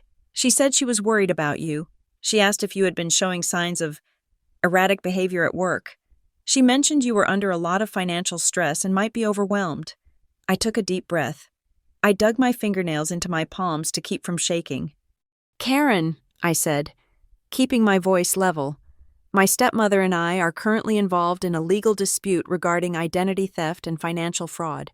She is attempting to undermine my credibility to leverage her position. I am performing at my usual level. My personal life is not affecting my work." Karen blinked. She looked relieved, but also wary. "Okay," she said. I appreciate the context. I just wanted to let you know, obviously, your personal life is your business, but if there is legal drama, maybe keep a low profile for a bit. We have that big client review coming up." "I understand." I said, "It won't be a problem." I walked back to my desk. I felt like everyone was watching me. I felt like I was wearing a scarlet letter. Unstable, erratic, addict. But I didn't cry. I didn't run to the bathroom. I opened my email and continued my work. I wasn't going to let her take my job, too. 3 days passed. The silence from my family was deafening. Then, a text from my aunt, my father's sister. "Linda, family gathering at Elaine's new place on Saturday. Noon. Dad says you're coming. Please come. Jules, fix this. As if I had broken it, I called Nadia. "Do I go?" I asked. "What is the goal?" she asked. "To show them I am not afraid." I said, "To show them I am not the crazy person she is painting me to be. And I need to see their faces when I tell them the bank is closing in." "Go," Nadia said, "but do not eat anything. Do not drink anything. Do not stay longer than an hour, and record everything." I arrived at Elaine's condo complex at noon on Saturday. It was a beautiful day, the sun shining brightly on the manicured hedges that my money had helped pay for. The apartment was full of people, my Aunt Linda, my cousins, a few of Elaine's friends. It was a performance of domestic bliss. Elaine greeted me at the door. She looked haggard, her makeup a little too thick, her smile a little too brittle. "Julia," she said loudly, "for everyone to hear. You made it. We were so worried you wouldn't be up for it. I am fine." "Elaine," I said, stepping past her. The room went quiet for a beat. Then conversation resumed. I moved through the party like a ghost. I said hello to my cousins. I hugged my aunt. I avoided my father, who was standing on the balcony, aggressively grilling burgers. Elaine clinked a spoon against her glass. "Everyone," she announced. "Gather round." The room fell silent. Elaine stood in the center of the living room, beaming. "I just wanted to thank everyone for coming to warm our new home." She said, "It has been a stressful few months, but we are so blessed, and I wanted to share some exciting news. Mark and I are planning a renovation of the kitchen here. We want to make it a real gathering place for the whole family. There were oohs and, she continued, turning her gaze directly to me. "We are hoping that everyone can pitch in. I know Julia has been so generous already with her gifts, and since she has done so well for herself, we were hoping she might want to lead the charge on the family fund, maybe sponsor the new countertops." It was a trap. If I said yes, I was the compliant daughter. If I said no, I was the stingy, ungrateful brat who refused to help the family. The room turned to look at me. My father watched from the doorway, his face unreadable. I smiled. It was a cold, sharp smile. That sounds like a lovely project. Elaine, I said, my voice clear and steady. I would love to help, but unfortunately, I have had to freeze all my assets. The room murmured. Elaine's smile faltered. Freeze them, she asked, her voice tight. Why? Because of the fraud attempts, I said, holding her gaze. Someone has been accessing my accounts, stealing money, diverting refunds. The bank traced it to a local IP address. So, on the advice of the police, I have locked everything down until they make an arrest. The word arrest hung in the air like a guillotine blade. Elaine's face twitched. A micro-expression of sheer terror flashed across her features, eyes wide. Mouth slack before she slammed the mask back into place. She let out a high, trilling laugh.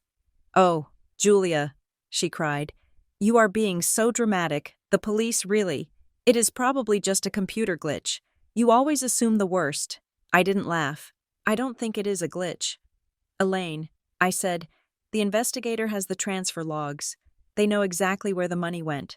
I saw my father flinch. He looked at Elaine, and for the first time, I saw doubt in his eyes. I checked my watch. Anyway, I said, I can't stay. I have a meeting with my lawyer. Lovely condo. Elaine, the H. OA fees must be expensive. I turned and walked out. The silence behind me was absolute. I drove home, my heart racing. I had dropped the bomb. I had told them, to their faces, that I knew. That night, I sat in my living room, watching the fire I had built in the fireplace. My phone sat on the coffee table. At 9:30, a notification lit up the screen. It was from my banking app, the old one, the one with $500 in it. Transfer request pending. I picked up the phone. Amount $450. Memo emergency. Dad. Source savings. Destination Mark Foster. Checking. They were desperate. They were trying to drain the last drops, and they were using the emergency tag to guilt me, to make me panic and think something had happened to my father. It was a test. If I approved it, I was still under their control. If I ignored it, it might go through if the freeze wasn't fast enough. I stared at the screen. Emergency, Dad. It was a lie. If it were a real emergency, my aunt would have called. The hospital would have called. This was theft. I waited. I let the request sit there for 2 minutes. I wanted the timestamp. I wanted the metadata to log the attempt. I wanted the bank system to capture the IP address of the device making the request. Then, I pressed reject. A second later, I pressed report as unauthorized. The phone went dark. The next morning, the bank investigator called me. Ms. Foster, he said, we saw the attempt last night. That was the final nail. We have captured the device ID. It matches the previous unauthorized access. We have closed the loop. So it is over, I asked. The access is revoked, he said.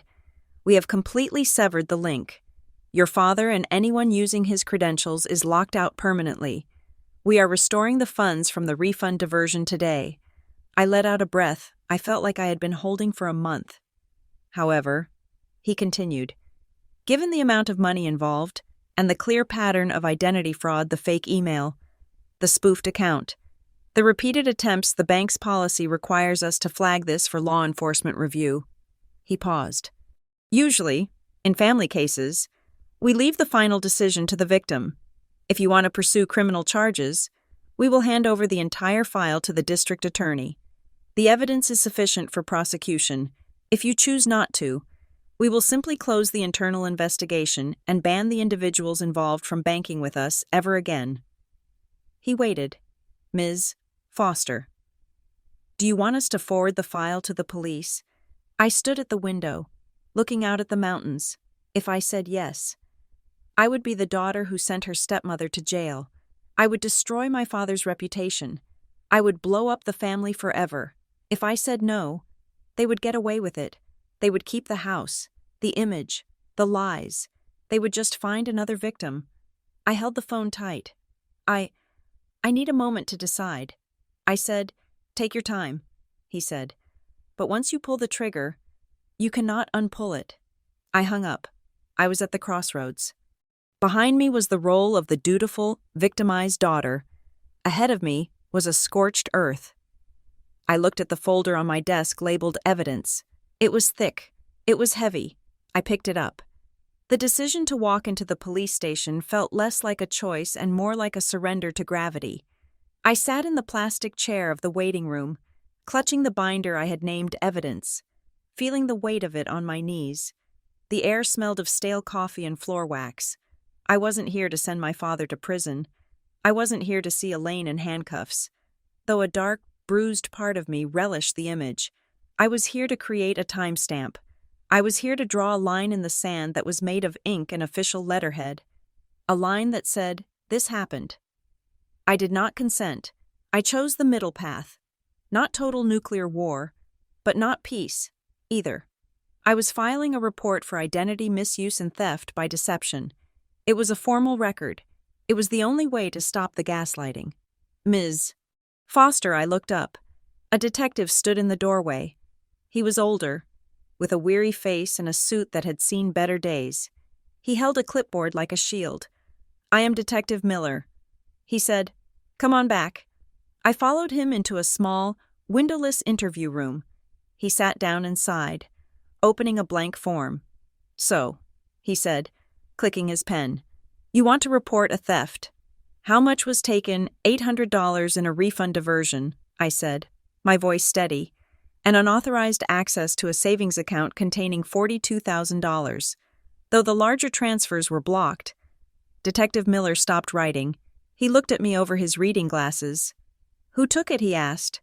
"My stepmother, Elaine Foster," I said, "and my father, Mark Foster, provided the access credentials, either negligently or complicitly." He leaned back in his chair, capping his pen. The interest drained from his face instantly. "Look, Ms. Foster," he said, his tone patronizingly gentle.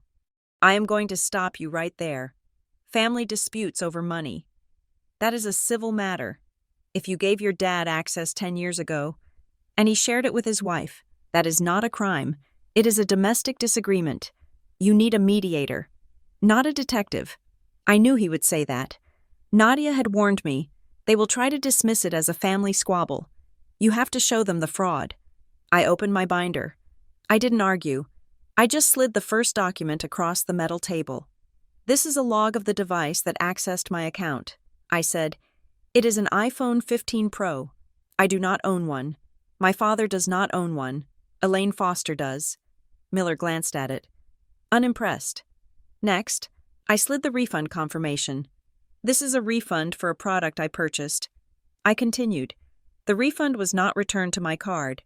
It was diverted to a PayPal account created in my name, Julia Foster Services, without my knowledge. I slid the third document, and this, I said, pointing to the highlighted line, is where the money went from that fake account. It went directly to the Briar Glen Highlands Homeowners Association. That is the condo complex where Elaine lives. She used my stolen refund to pay her condo fees. Miller picked up the paper. He looked at the transaction path. He looked at the timestamps. "She impersonated me to create a financial vehicle," I said, leaning forward. "She diverted funds meant for me into that vehicle, and then she used those funds to pay a debt in her own name. That is not a family misunderstanding. Detective, that is identity theft and larceny."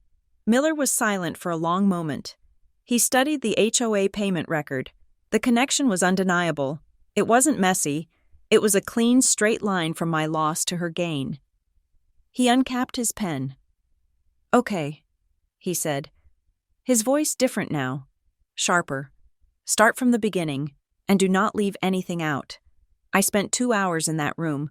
I gave him everything: the Glitter Gal email address, the profile updates, the recording of my father admitting he still had access. When I walked out, I had a case number. Report number 2026-499.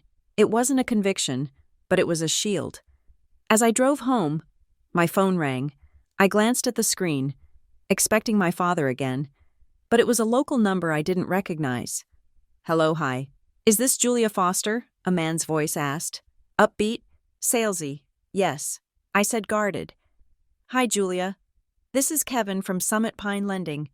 I am just calling to confirm your appointment for the refinance consultation tomorrow at 2. We have the notary ready to go over the preliminary disclosures." I nearly swerved off the road. I pulled into a gas station parking lot and put the car in park. "I am sorry," I said, my heart hammering. "Did you say a notary?" "Yes, ma'am," Kevin said, "for the cash-out refi application. Your assistant set it up online yesterday. She said you were eager to move fast on the equity pull." My assistant, Elaine. "I do not have an assistant, Kevin," I said, my voice turning to ice, "and I did not schedule an appointment. What email address was used to book this?" Kevin paused, the typing in the background stopping. Let me check. It looks like julia.foster.home@yahoo.com. I closed my eyes. It was a new one. She was creating new email addresses faster than I could block them, and the phone number I asked. He read back a number. It wasn't mine. It was a spoofed number. Likely a Google Voice account linked to her burner email. "Kevin," I said, "I want you to listen to me very carefully. That appointment was made fraudulently. I am not refinancing my home. I am currently filing a police report for identity theft involving the person who made that call." There was a stunned silence on the other end. "Oh," Kevin said. "Oh, wow. Okay, I will cancel that immediately." "Don't," I said. A plan formed in my mind, a cold, hard plan. "Keep the appointment," I said. "Ma'am."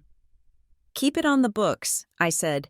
"If she thinks it is canceled, she will just try again somewhere else. I want to know who shows up. Does the assistant plan to be there?"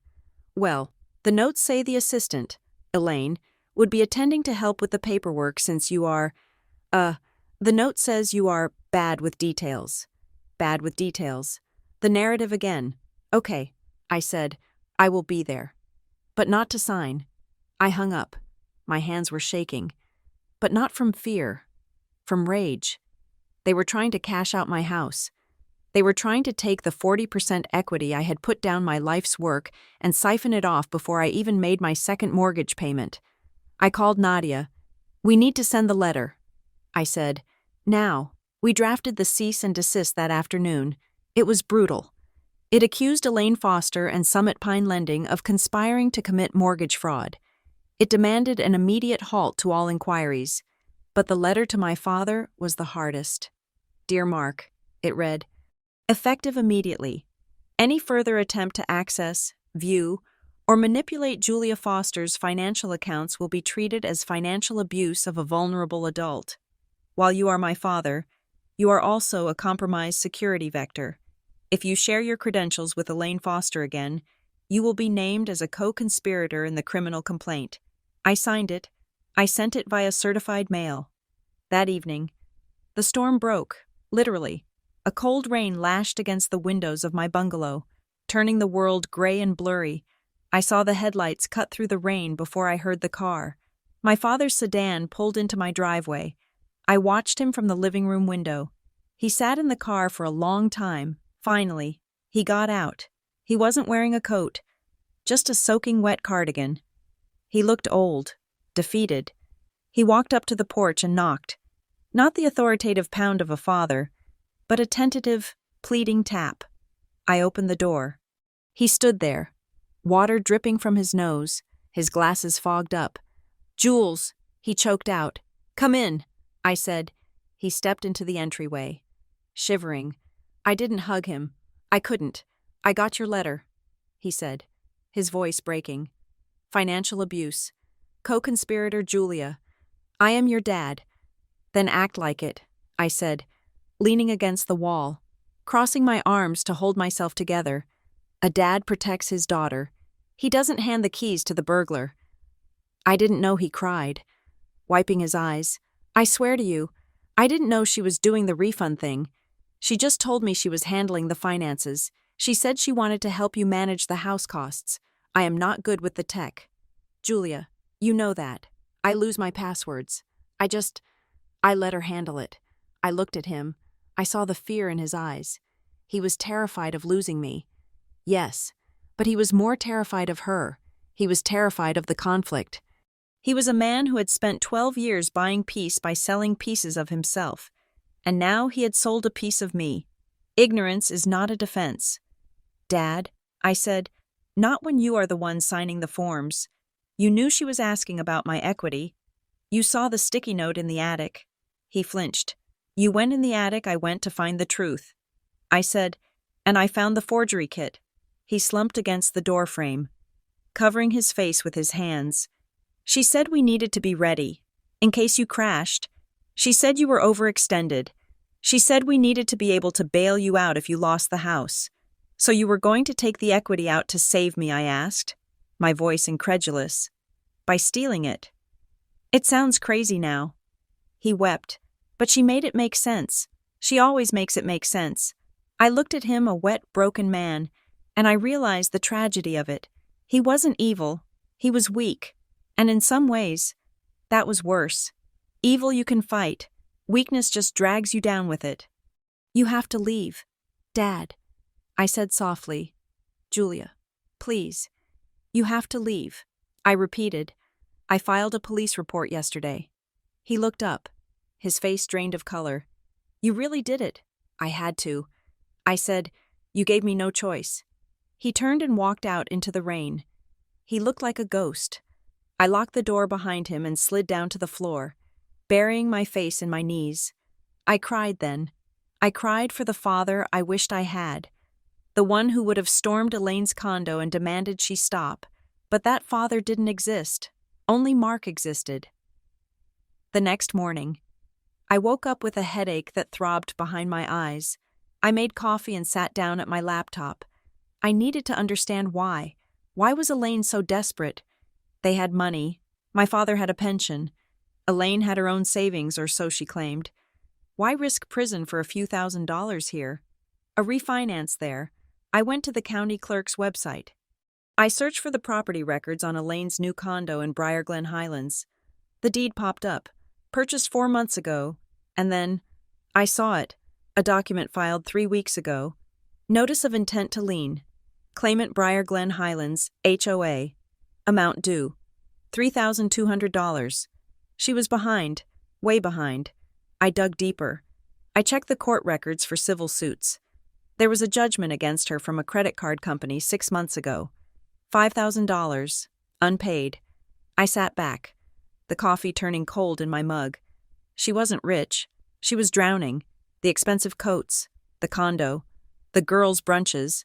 It was all a facade. She was robbing Peter to pay Paul, and I was Peter. The housewarming gift refund, that wasn't for extra spending money. That was to keep the HOA from foreclosing on her unit. The refinance attempt. That was a desperate Hail Mary to pay off the credit card judgment before they garnished my father's pension. She wasn't just a narcissist. She was a desperate woman clinging to a lifestyle she couldn't afford, using my financial stability as her life raft. That didn't make her sympathetic. It made her dangerous. A drowning person will climb on top of you to breathe, even if it drowns you. My doorbell rang at noon. I checked the camera.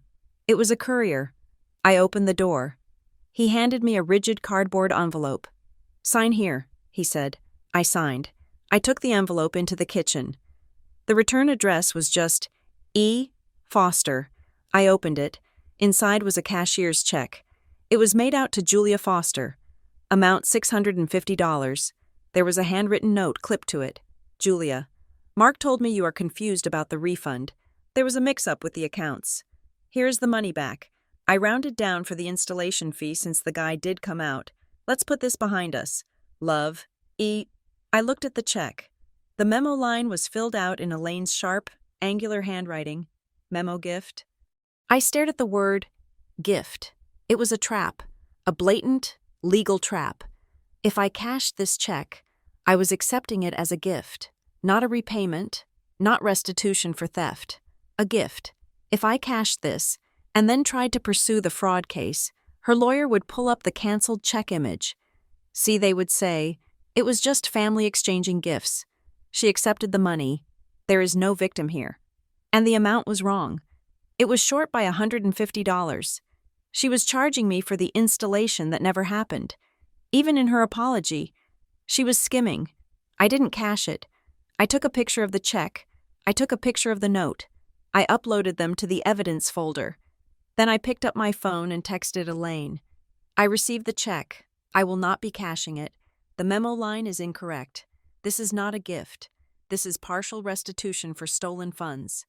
I require the full amount of $800, plus the stolen bank transfer amounts, paid via certified funds with a memo line that reads, restitution for unauthorized access. If I do not receive this, the police report stands. Her response came within seconds. She must have been holding the phone, waiting. The phone rang. I answered. You ungrateful little brat, Elaine screamed. I didn't even say hello. I am trying to fix this, she yelled. I am trying to be the bigger person. Mark is a wreck because of you. The memo line says, gift, Elaine. I said calmly. It wasn't a gift. You stole it. I did not steal it. It was a loan, a temporary transfer. Families do this. Families ask. I said, thieves take. You think you are so high and mighty with your little house and your project manager job? She hissed. You have no idea what it costs to maintain our life. Mark needs things. We have expenses. You are sitting on all that equity and you won't even share it. You are stealing him away from me with your money. There it was. The truth.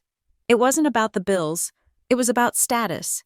She saw my financial independence as a direct threat to her control over my father. If I had money, I had power. If I had power, I didn't need them. And if I didn't need them, she couldn't control the narrative. I am not stealing him. I said, I am protecting myself. You want to play hardball? She said, her voice dropping to a menacing whisper. Fine, but remember, I know where the bodies are buried. I know about Liam. I know about your job review. I can ruin your reputation in this town before you even unpack your boxes. Go ahead.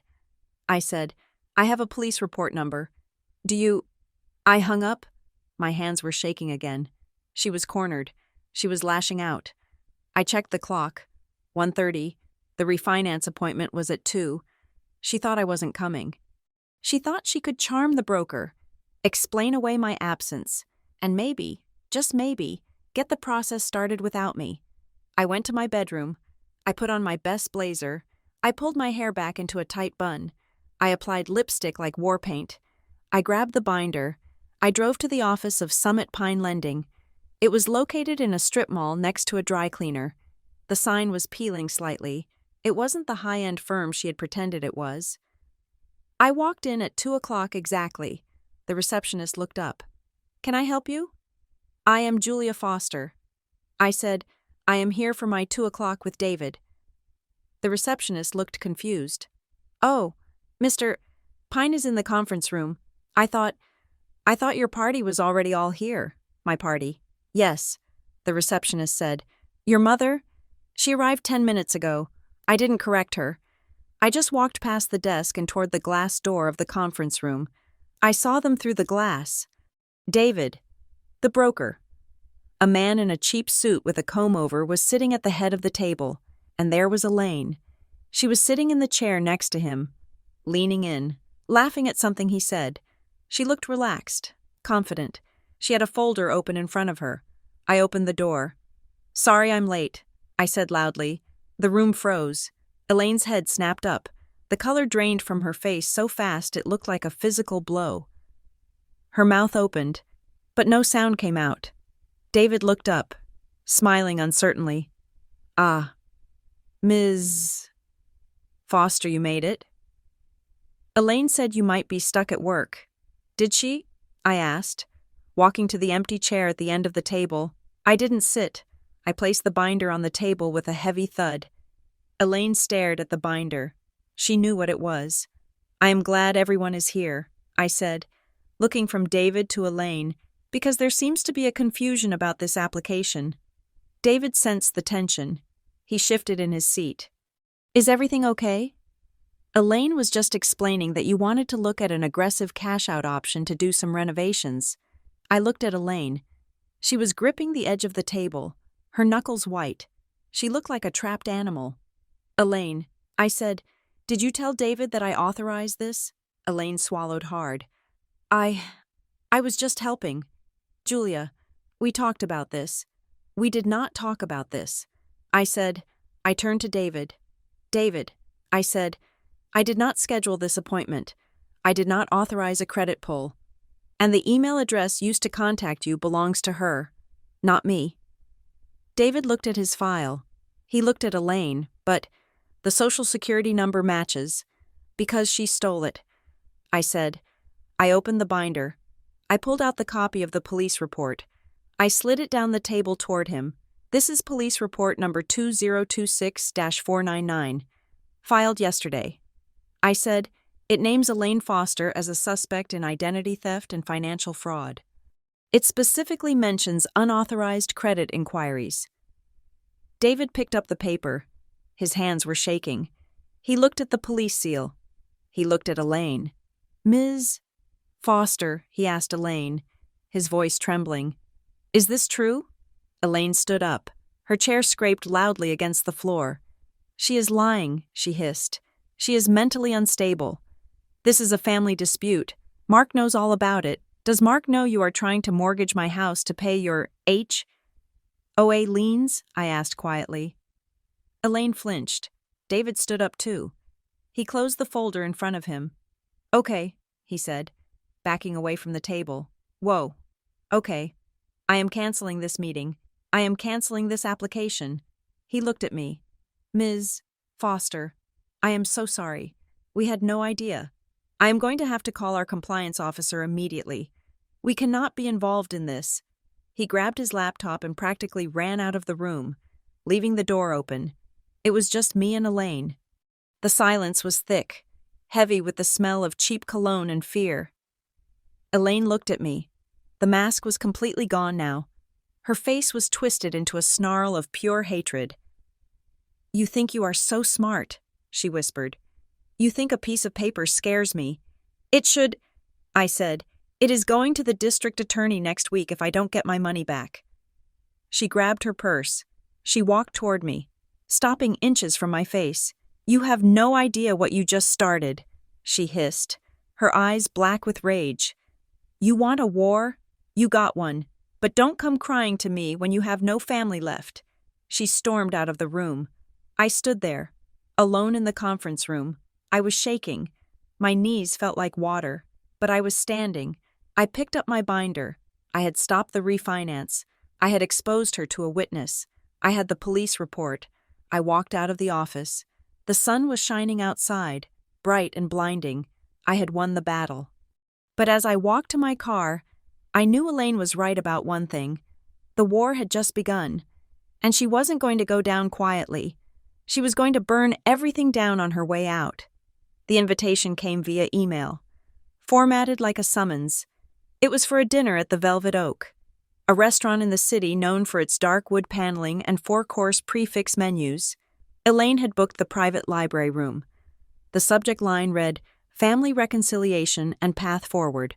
I knew what it really was. It was not a reconciliation. It was a settlement conference. I did not go alone. When I walked through the heavy mahogany doors of the restaurant on Tuesday night, Nadia Klein was at my side. Nadia wore a charcoal suit that looked like armor, and she carried a thick leather binder that contained the autopsy of my family's betrayal. We were led to the back. The private room was suffocatingly intimate, lined with fake books and lit by a chandelier that cast long, distorted shadows. Elaine and Mark were already seated. My father looked like a man attending his own funeral. He was pale, his shoulders hunched, his hands gripping a glass of water as if it were a lifeline. Elaine, by contrast, was dressed for battle. She wore a severe black dress and gold jewelry. Her hair was perfect. Her face was composed. But her eyes were hard, glittering beads of flint. She stood up when we entered, a smile plastered onto her face. Julia, she said, ignoring Nadia, I am so glad you came. We need to put this ugliness behind us. I did not smile back. I pulled out a chair for Nadia, then sat down myself. This is Nadia Klein, I said. She is my legal counsel. Anything you want to say to me, you say in front of her. Elaine's smile vanished. She sat down slowly. I thought this was a family meeting, Elaine said, her voice dropping to a low, disappointed register. To heal, bringing a lawyer. It feels very aggressive. Julia, it feels like you want to hurt us. Nadia opened the binder. The sound of the metal rings snapping open echoed in the quiet room. We are not here to discuss feelings. Mrs. Foster, Nadia said, her tone cool and professional. We are here to discuss the criminal complaint currently filed under report number 2026-499, and we are here to discuss the terms under which Ms. Foster might be willing to pause the escalation of that complaint to the district attorney. Elaine let out a short, sharp laugh. The district attorney, she scoffed. Please, it is a domestic dispute. Mark and I have already talked to our attorney. No prosecutor is going to touch a family misunderstanding about a shared account. Nadia pulled out a document. It was the log from the bank showing the refund diversion to the fake business account. Identity theft is not a domestic dispute, Nadia said. Wire fraud is not a domestic dispute. Impersonating a mortgage applicant is a federal crime. We have the logs. We have the IP addresses. We have the witness statement from the broker at Summit Pine Lending. Elaine flinched at the mention of the broker. She picked up her wine glass and took a long sip. Look, she said, setting the glass down. We all know Julia is upset. She has been going through a hard time. Maybe she misunderstood some things. Maybe we were not clear about the boundaries. But ruining reputations, that goes both ways. She looked at me, her eyes narrowing. People talk. Julia, she said softly. In a town like Briar Glen, rumors stick. If this goes public, people might hear things about you, about why you really left your last job, about your emotional episodes. It would be a shame if your new neighbors thought you were unstable. It was a threat, naked and ugly. She was threatening to smear me if I didn't back down. I leaned forward. My hands were folded on the table, steady and calm. You can say whatever you want. Elaine, I said, but I have the police report. And I have the recording of Dad admitting he gave you access. Mark made a choking sound. He looked up, his eyes red. You recorded me, he whispered. I had to. Dad, I said, you were lying to me. Elaine placed a hand on Mark's arm, silencing him. Fine, she said, her voice turning brisk. You want money. That is what this is about, isn't it? You are greedy. You always were. She reached into her purse and pulled out a stapled document. She slid it across the table. We are prepared to offer you a settlement, she said. Nadia picked it up. She scanned the pages, her eyebrows lifting slightly. This is a settlement agreement, Nadia summarized. It offers a payment of $5,000 to cover the disputed transactions. That is more than you lost. Elaine interrupted. It is generous. Nadia continued reading. But it comes with conditions. A strict confidentiality clause, a non-disparagement agreement, and a requirement that Julia formally withdraw her police report and sign a statement categorizing the previous withdrawals as authorized loans. I looked at the paper. $5,000. It was hush money. She wanted to buy my silence, and she wanted me to perjure myself to clear her name. She wasn't sorry. She was negotiating. She treated her crime like a business deal gone wrong, something to be fixed with a check and a signature. I will not sign that. I said. Elaine slammed her hand on the table.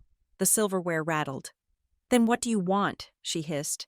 You want to send me to jail? You want to humiliate your father? I want the truth. I said. I turned to my father. Dad, I said, did you know? He looked down at his hands.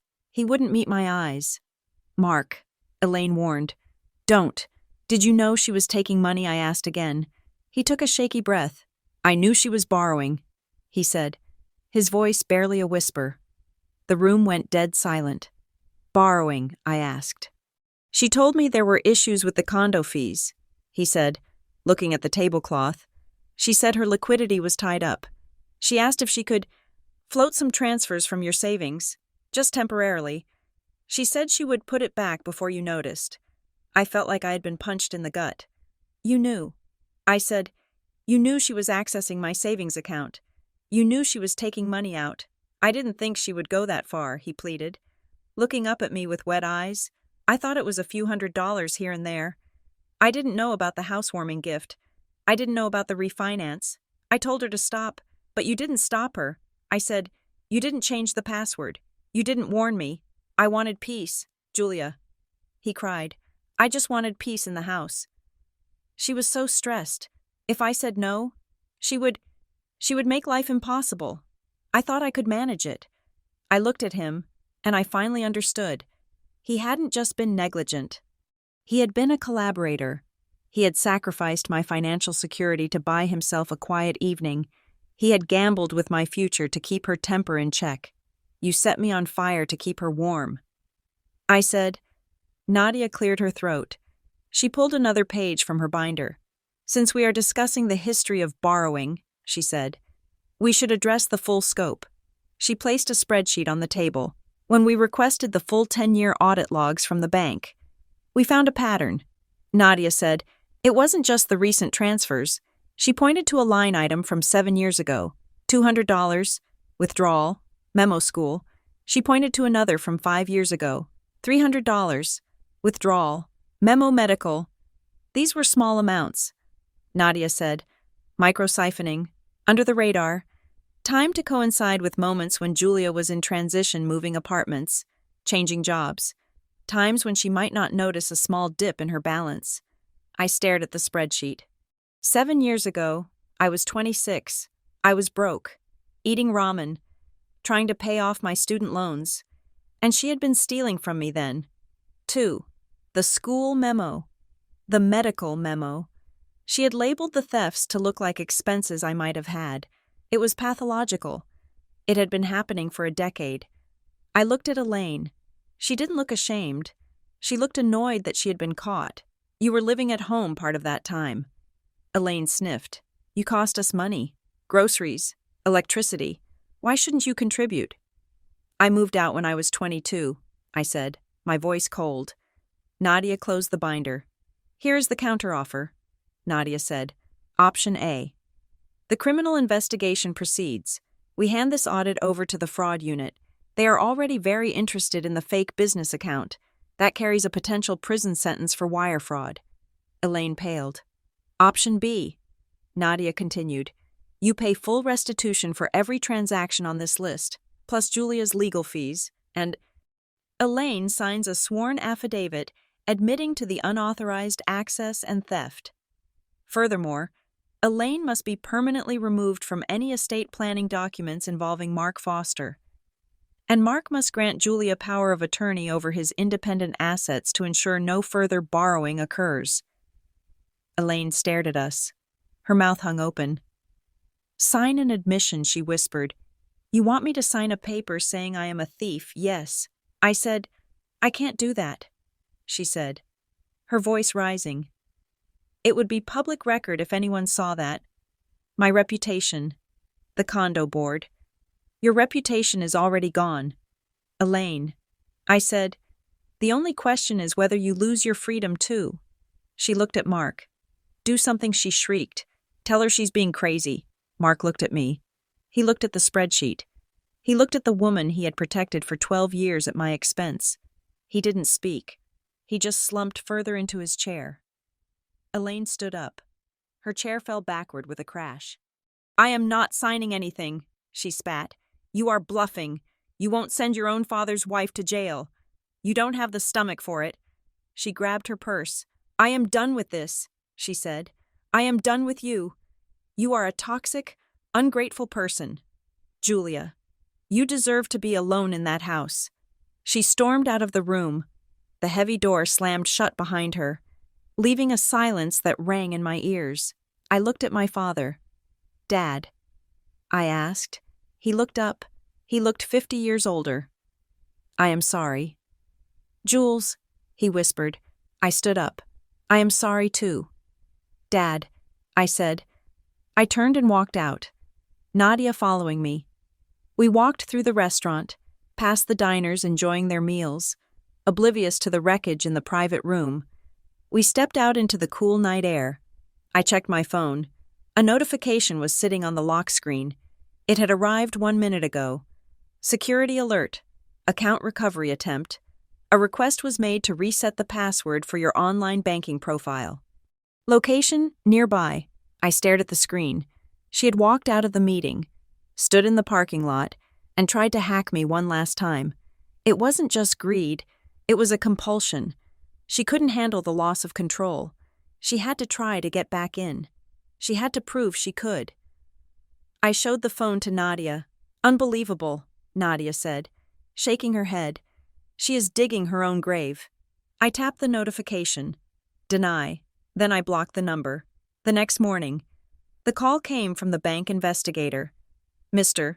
Henderson, Mrs. Foster, he said. We received a final flag on the account last night. Another access attempt from the suspect device. I know. I said, we have concluded our internal review. He said, the evidence of unauthorized manipulation is irrefutable. We have referred the case to our fraud unit for prosecution because of the interstate nature of the digital wallet she used. There is a possibility that federal investigators may want to speak with you. Federal, I repeated. Yes, he said. We are also initiating a remediation for the historical amounts. We can restore the funds from the last 12 months immediately. The older transactions, the ones from years ago, are harder to recover due to the statute of limitations on bank errors. But we are filing a claim against the secondary user's credit profile to try and recoup them. So I get the money back, I asked. Most of it, he said. It will take time. But yes, you are no longer liable for her theft. Thank you. I said. I hung up the phone.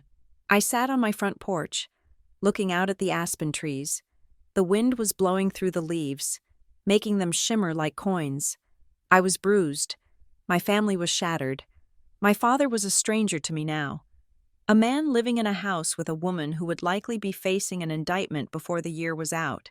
I would probably never see him again without a lawyer present.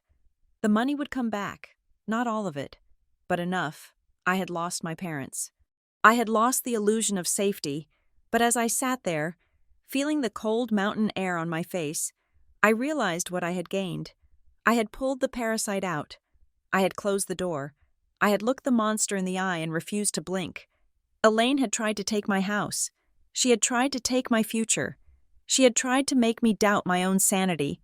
She failed. I stood up and walked back inside my house. My house. Paid for with my money. Protected by my walls. I locked the deadbolt.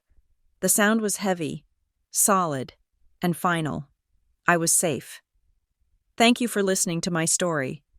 It was a difficult journey to relive, but I hope it serves as a reminder to trust your instincts, even when the people betraying you are the ones who are supposed to protect you. I would love to hear from you. Please leave a comment below telling me where you are listening from. I am always amazed to see how far these stories travel. And if you enjoyed this story, please subscribe to Revenge Stories for more. Share your thoughts in English in the comments. I read every single one. Stay safe and watch your accounts.